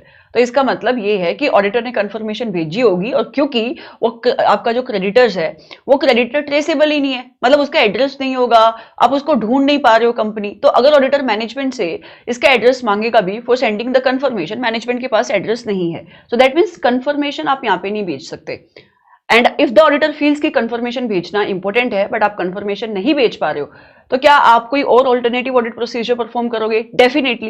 But what about a situation जहां पे आप ऑल्टरनेटिव ऑडिट प्रोसीजर भी नहीं परफॉर्म कर पा रहे हो? तो आप बोलोगे उस सिचुएशन के अंदर तो हमारे स्कोप के ऊपर लिमिटेशन लगी, क्योंकि ऑडिटर को अब sufficient and appropriate audit evidences नहीं मिलेंगे, तो फिर ऑडिटर को अपनी रिपोर्ट को मॉडिफाई करना पड़ेगा एज पर एसए नंबर 705। या तो वो मॉडिफाइड या तो वो क्वालिफाइड ओपिनियन इशू करेगा, सॉरी, या वो डिस्क्लेमर इशू करेगा। समझ में आ रहा है? तो ये कंसेप्ट क्या हमने पहले भी क्वेश्चंस के अंदर देखा है? Yes, right. यहां पे बस डिफरेंस क्या है कि मैनेजमेंट आपके स्कोप को जानबूझ के लिमिट नहीं कर रही है, यहां पे सर्कमस्टांसेस की वजह से स्कोप के ऊपर लिमिटेशन लगी है। ऐसा भी हो सकता है, और इस कंसेप्ट को आप कहां पे पढ़ते हो? एसए नंबर 705 अगर आपने बहुत ध्यान से पढ़ा है वहां पे कंसेप्ट आता है कि सर्कमस्टांसेस भी स्कोप के ऊपर लिमिटेशन लगा सकते हैं, कि मैनेजमेंट तो आपकी हेल्प करना चाहती है बट वो खुद नहीं हेल्प कर पा रही है, या फिर मैनेजमेंट खुद आपको इंफॉर्मेशन नहीं दे रही है, तो मैनेजमेंट की वजह से भी स्कोप के ऊपर लिमिटेशन लगती है। इन आइदर सिचुएशन ऑडिटर का रिस्पॉन्स वही रहता है कि उसको या तो अपनी रिपोर्ट के अंदर क्वालिफाइड ओपिनियन देगा या वो डिस्क्लेमर इशू करेगा। लेकिन अगर मैनेजमेंट जानबूझ के स्कोप के ऊपर लिमिटेशन लगाती है तो वहां पे बेसिकली रिस्क होता है, रिस्क ऑफ फ्रॉड। तो ऑडिटर वहां पे विदड्रॉल करने का सोचता है क्वालिफिकेशन या डिस्क्लेमर देने से पहले। In fact I would say disclaimer देने से पहले ऑडिटर वहां पे विदड्रॉल करने का सोचता है। ये सारी डिस्कशन 705 की है। समझ में आ रहा है? तो यहाँ पे वही लिखा हुआ है। अगर आप इस क्वेश्चन का आंसर देखने के लिए जाओगे तो कहता है ये जो केस है ये एक्सटर्नल कंफर्मेशन का है और एसए नंबर 505 इसको डील करता है। Identities of the trade payables are not traceable. Question लिख रहा है कि जिस ट्रेड पेबल को आपको पैसा सेटल करना है, क्रेडिटर को पैसा पे करना है, वो ट्रेसेबल ही नहीं है, तो आप उससे कंफर्मेशन नहीं मंगवा पा रहे हो। It is also not a case of pending litigation. मतलब कोई डिस्प्यूट का भी केस नहीं है, कोई पेंडिंग लिटिगेशन भी नहीं है। It might be the case that an income of ₹5 lakh had been hidden in the previous year। हाँ, बट ये केस हो सकता है मतलब अगर आप इसको दूसरी नजर से देखो कि पैसा क्यों खड़ा है, तो हो सकता है ये हिडन कोई इनकम है 5 लाख की पिछले सालों से जुड़ी हुई। स्टैट्यूटरी ऑडिटर को भी एग्जामिन करना पड़ेगा validity of the credit balance जो आपके फाइनेंशियल स्टेटमेंट के अंदर आ रही है। तो बेटा अगर मैं ऐसा इसकी इंटरप्रिटेशन ऐसे लूं that it might be the case of an income of ₹5 lakh which was hidden in the previous year, अगर मैं इसकी इंटरप्रिटेशन ऐसे लेती हूं तो क्या मैं ये कह सकती हूं कि ऑडिटर को जब ऐसी कोई सिचुएशन दिखाई देगी तो उसका रिस्क बढ़ जाएगा, तो ऑडिटर को इसकी इंप्लीकेशन ऑडिट के ऊपर क्या पड़ रही है ये देखना पड़ेगा। Are you getting me? तो इंप्लीकेशन ऑन ऑडिट का मतलब क्या, रिस्क बढ़ेगा, तो आपको अपने फर्दर ऑडिट प्रोसीजर भी बढ़ाने पड़ेंगे। तो वो क्या कह रहा है, now the statutory auditor should examine the validity of the credit balance. तो आप एडिशनल प्रोसीजर परफॉर्म करोगे ये जानने के लिए जो क्रेडिट बैलेंस आपका शो हो रहा है वो वैलिड भी है या नहीं। He should obtain the sufficient and appropriate audit evidence in support of the balance, and he should apply the alternative audit procedure, as I told you, to get the documentary proof for the transaction and should not rely entirely on the management representation. तो वो कहता है कि आप यहाँ पे alternative audit procedure perform करो। जैसे कि ऑल्टरनेटिव ऑडिट प्रोसीजर क्या हो सकता है, आप कंफर्मेशन नहीं मंगवा पा रहे तो what could be the alternative audit procedure. आप एक काम कर सकते हो, आप मैनेजमेंट को बोलो कि अगर ट्रेड पेबल खड़ा है तो डेफिनेटली आपने इसके साथ कोई ट्रांजेक्शन करी होगी, लेट्स से परचेजेस किया है, तो कोई डॉक्यूमेंट्री प्रूफ तो आपके पास अवेलेबल होगा, परचेज का इनवॉइस अवेलेबल होगा, अगर गुड्स फैक्ट्री के अंदर आए होंगे तो गुड का रिसीट नोट आपके पास अवेलेबल होगा, तो आप मुझे वो दे दो, वहां से मैं वेरीफाई कर लेता हूं कि कितने क्वांटिटी का आपने इसे बाय किया था, कब से ये आउटस्टैंडिंग है। आप यहाँ पे क्या वेरीफाई करने की कोशिश कर रहे हो कि ये बैलेंस जो आपकी बुक्स ऑफ अकाउंट के अंदर आ रहा है वो जेन्युइन है, वो फेक नहीं है। So you can perform the alternative audit procedure. आपको खाली मैनेजमेंट की WR के ऊपर रिलाई नहीं करना है। वैसे भी WR अगर आप मैनेजमेंट से लेते भी हो तो WR से अपने आप में तो कोई sufficient and appropriate audit evidences मिलते नहीं है। तो आगे वही कहता है, finally he should include the matter by the way of qualification in his audit report to the member. Simple सी बात है, जहां पे अगर आप ऑल्टरनेटिव ऑडिट प्रोसीजर भी नहीं परफॉर्म कर पाओगे, अगर आप किसी कंक्लूजन पे ही नहीं पहुंच पाओगे whether this balance which is coming in the books of account of the entity is valid और नॉट, अल्टीमेटली आपको अपनी रिपोर्ट को मॉडिफाई ही करना पड़ेगा। Are you getting me? तो यहाँ पे क्योंकि ये पुराने सिलेबस का क्वेश्चन है तो थोड़ी सी वर्डिंग इसने अलग तरीके की यूज करी है। अगर आप अपने नए ऐसे 505 के अकॉर्डिंग जाओगे तो वैसी वर्डिंग भी यूज कर सकते हो कि ये सिचुएशन है जहां पे स्कोप के ऊपर लिमिटेशन लगी, auditor alternative audit procedure perform करेगा, और जहां से ऑल्टरनेटिव ऑडिट प्रोसीजर परफॉर्म करने के बाद भी उसको एविडेंसेस नहीं मिलते हैं about the validity of this particular balance जो आपकी बुक्स ऑफ अकाउंट में आ रहा है, तो उसको अपनी रिपोर्ट को मॉडिफाई करना पड़ेगा। या तो वो क्वालिफाइड ओपिनियन इशू करेगा या तो वो डिस्क्लेमर इशू करेगा। मोस्टली क्वालिफाइड ओपिनियन यहाँ पे इशू होगा, डिपेंडिंग अपॉन कि इसका इफेक्ट, इनफैक्ट सही वर्ड क्या होगा, पॉसिबल इफेक्ट फाइनेंशियल स्टेटमेंट के ऊपर कैसा आ रहा है। So this is how you are going to write the answer of this question. So it is a good question, क्योंकि देखो ऐसा क्वेश्चन अगर इंस्टीट्यूट पूछता है तो डेफिनेटली ये बिल्कुल सेम तरीके से वो क्वेश्चन नहीं बनाएगा, लेकिन 505 में ऐसी कोई सिचुएशन डाल के वो क्वेश्चन बना सकता है। तो वहां पे आपको थोड़ा सा कंफ्यूजन हो सकती है कि यार ये क्वेश्चन का आंसर मैं लिखूं कैसे। तो जितना ज्यादा आप क्वेश्चन देखते जाओगे उतना ज्यादा आपका हाथ बैठता जाएगा क्वेश्चंस के ऊपर कि मुझे क्वेश्चंस को अटेम्प्ट कैसे करना है, वरना आप कितनी बार भी रट्टा मार लो, कंसेप्ट कर लो, it's just of no use, simply it's of no use. चलो एक और एडिशनल क्वेश्चन है, ये भी बहुत ही सिंपल क्वेश्चन है, इसको भी मैं टेकअप करना चाहूंगी। ये तो आपको डायरेक्टली अपनी बुक के कंसेप्ट से ही मिल जाएगा। अभी मेरे पास बुक खुली नहीं हुई है, लेकिन अगर आप अपनी बुक खोलोगे, मेरा मटेरियल अगर आपके पास है, 505 में जाओगे, पॉजिटिव कंफर्मेशन रिक्वेस्ट के नीचे ये सारे पॉइंट आपको मिल जाएंगे।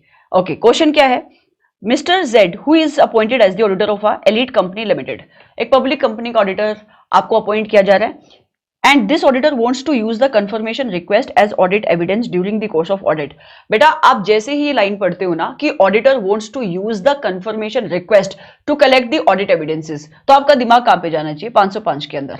Are you getting me? अभी देखते हैं कि क्वेश्चन किस स्टेज के ऊपर है। तो ये कहता है कि ऑडिटर एविडेंसेस कलेक्ट करने के लिए कंफर्मेशन प्रोसीजर को यूज करना चाहता है, and in confirmation procedure also, किस टाइप की confirmation, positive confirmation request. What is a positive confirmation request? Positive confirmation request का मतलब ये हुआ कि जब आप कंफर्मेशन मंगवाते हो तो कंफर्मिंग पार्टी दोनों सिचुएशन में रिस्पॉन्ड करती है, चाहे वो अग्री करती है विद योर कंफर्मेशन और इंफॉर्मेशन, चाहे वो डिसअग्री कर रही है।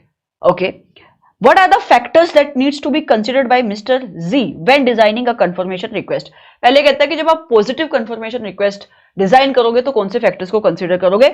Also state the effect of using the positive external confirmation request by the mister G. और आप ये भी बताओ पॉजिटिव कंफर्मेशन रिक्वेस्ट को यूज करने से क्या होता है।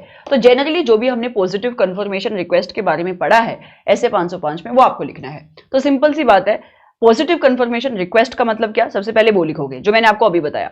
दूसरा फिर आप लिखोगे कि पॉजिटिव कंफर्मेशन रिक्वेस्ट से ऑडिटर को बहुत अच्छे एविडेंस मिलते हैं, it provides the auditor with more persuasive audit evidences. Reason क्या है कि जो कंफर्मिंग पार्टी है अगर वो जवाब देती है तो इन आइदर सिचुएशन वो रिस्पॉन्ड करती है, चाहे वो अग्री करिए चाहे वो डिसअग्री करिए। लेकिन अगर आप नेगेटिव कंफर्मेशन रिक्वेस्ट यूज करते हो तो कंफर्मिंग पार्टी तभी आपको जवाब देती है जब वो डिसअग्री करिए। तो मतलब अगर जवाब नहीं आ रहा है फॉर वट एवर रीजन तो आप ये मान के चलते हो कि वो अग्री करिए, यस। और हमने इसको एक क्वेश्चन में डिस्कस किया भी था कि ऐसा भी तो हो सकता है कि वो कंफर्मेशन आपकी कंफर्मिंग पार्टी तक पहुंची ही नहीं, बट फिर भी आप सोच रहे हो कि हाँ उसने तो अग्री कर दिया अगर जवाब नहीं आया। That is the case with the negative confirmation, right. तो कहता है कि पॉजिटिव कंफर्मेशन रिक्वेस्ट ज्यादा अच्छे ऑडिट एविडेंसेस प्रोवाइड कराती है। लेकिन हमेशा जब भी आप एक पॉजिटिव कंफर्मेशन रिक्वेस्ट भेजते हो एक डर ये बना रहता है कि confirming party might not respond. Sometimes confirming party respond नहीं करती है या फिर कंफर्मिंग पार्टी रिस्पॉन्ड कर देती है विदाउट वेरीफाइंग द इंफॉर्मेशन। इसका मतलब क्या हुआ, आपने कंफर्मेशन भेजी, लेट्स से आपका डेटर था और आपने इसको बोला कि मेरी बुक्स ऑफ अकाउंट के अंदर आपका बैलेंस आ रहा है 2 लाख रुपए, प्लीज कंफर्म कि आपकी बुक्स ऑफ अकाउंट के अंदर भी यही बैलेंस आ रहा है क्या। इसने अपनी बुक्स ऑफ अकाउंट के अंदर बैलेंस नहीं देखा, उसने क्या किया, उसने बोल दिया यस यस, उसने ऐसे अग्रीमेंट भेज दिया। सो मतलब अभी जो ऑडिटर को एविडेंस मिल रहे हैं कंफर्मेशन से, क्या वो रिलायबल होंगे, नहीं। तो मतलब वो गलत एविडेंसेस की बेसिस पे अपना कंक्लूजन दे देगा, यस। तो ये रिस्क हमेशा पॉजिटिव कंफर्मेशन में रहेगा ही रहेगा। इसका सॉल्यूशन क्या है, आप ब्लैंक कंफर्मेशन भेजो। मतलब आप जब कंफर्मेशन भेजते हो उसके ऊपर अमाउंट मत लिखो, आप खाली पूछो कि प्लीज बताओ कि आपकी बुक्स ऑफ अकाउंट के अंदर हमारा कितना बैलेंस आ रहा है। अभी सामने वाली पार्टी जब आपको जवाब दे रही है तो उसको बैलेंस चेक करना ही पड़ेगा। सो ये सारी बातें यहां पे लिखी हुई है। तो कहता है positive confirmation request ask the confirming party. इसका मतलब क्या होता है, जहां पे आप कंफर्मिंग पार्टी को बोलते हो to reply to the auditor in all cases either by indicating the confirming party's agreement or disagreement, or by asking the confirming party to provide the information or indicating the disagreement as the case may be. A response to a positive confirmation request ordinarily is expected to provide reliable audit evidence. मैंने क्या बोला, ज्यादा persuasive audit evidences confirmation से मिलते हैं जो positive nature की होती है। लेकिन इसमें भी एक रिस्क होता है कि कंफर्मिंग पार्टी जवाब दे रही है without verifying the information.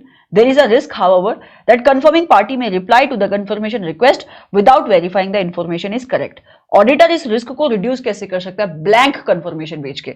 The auditor may reduce the risk by using the positive confirmation request that do not state the amount. इसको आप कहते हो blank confirmation request, ठीक है। और आप किसको बोलोगे, कंफर्मिंग पार्टी को बोलोगे कि आप मुझे वो इंफॉर्मेशन दो, आप मुझे वो बैलेंस फिल करके दो। On the other hand blank confirmation का भी एक रिस्क है बेटा। ये क्या है, ये पॉइंट बात कर रहा है ब्लैंक कंफर्मेशन रिक्वेस्ट की। ब्लैंक कंफर्मेशन रिक्वेस्ट में एक रिस्क ये होता है कि कंफर्मिंग पार्टी जवाब नहीं देगी। क्यों, क्योंकि उसके एफर्ट ज्यादा लगेंगे, उसको बैलेंस चेक करना पड़ेगा। अगर आपने उसको इनवॉइस वाइज बैलेंस मांगा है तो सारे उसको इनवॉइसेस निकाल के आपको बैलेंस बताना पड़ेगा। तो फिर आपको अकॉर्डिंगली प्लान करना पड़ेगा कि आप वो कंफर्मेशन भेजनी कैसे है। On the other hand use of blank confirmation request may result in lower response rate. तो जो कंफर्मिंग पार्टी है that might not respond to the blank confirmation because additional effort is required on the part of confirming party, क्योंकि उसको ज्यादा effort मारने पड़ेंगे ना। Okay, so this is simple सी बात है। अगर आप ना उससे इनवॉइस वाइज बैलेंस पूछ लोगे और ब्लैंक कंफर्मेशन रिक्वेस्ट है तो उसको ढूंढना पड़ेगा कि भाई कितनी साल के अंदर आपने उसने आपके साथ ट्रांजेक्शन करी, कितने का बैलेंस आउटस्टैंडिंग है। तो आपको इनवॉइस वाइज उससे डिटेल मांग ली तो प्रॉब्लम हो जाएगी। ओके, सो ब्लैंक कंफर्मेशन रिक्वेस्ट का जो रिस्पॉन्स रेट रहता है दैट इज जनरली लो। सो ये आपको कुछ पॉजिटिव कंफर्मेशन रिक्वेस्ट के पॉइंट लिखने हैं। आप अपने एसए नंबर 505 का टेक्स्ट खोल लोगे ना, मेरी बुक के अंदर आपको सब कुछ मिल जाएगा। Okay, so this was your question of essay number 505. So it is a very simple discussion to be very frank, but आप जब अपने सब्जेक्ट को पढ़ने के लिए बैठते हो तो आपको समझना पड़ेगा क्वेश्चन तो एग्जाम के अंदर 6 आ रहे हैं, मतलब ऑब्वियसली उनके अंदर पार्ट होते हैं बट क्वेश्चन तो आपके 6 आ रहे हैं ना।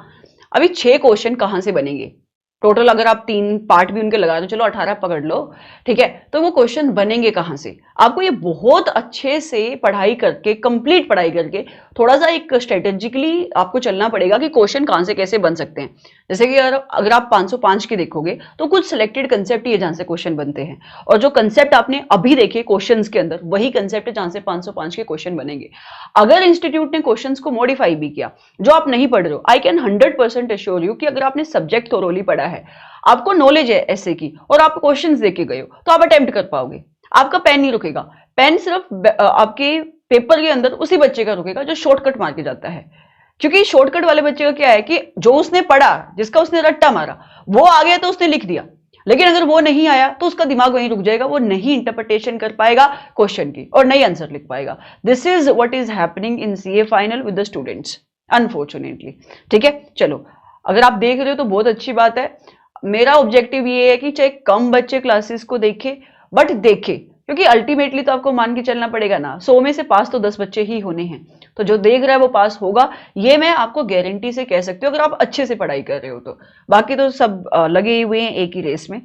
Okay, so thank you so much for coming to this channel. Thank you so much for watching this video, and please, it's a humble request, keep working hard towards your dreams, and also there is no shortcut to any of dream that you want to achieve.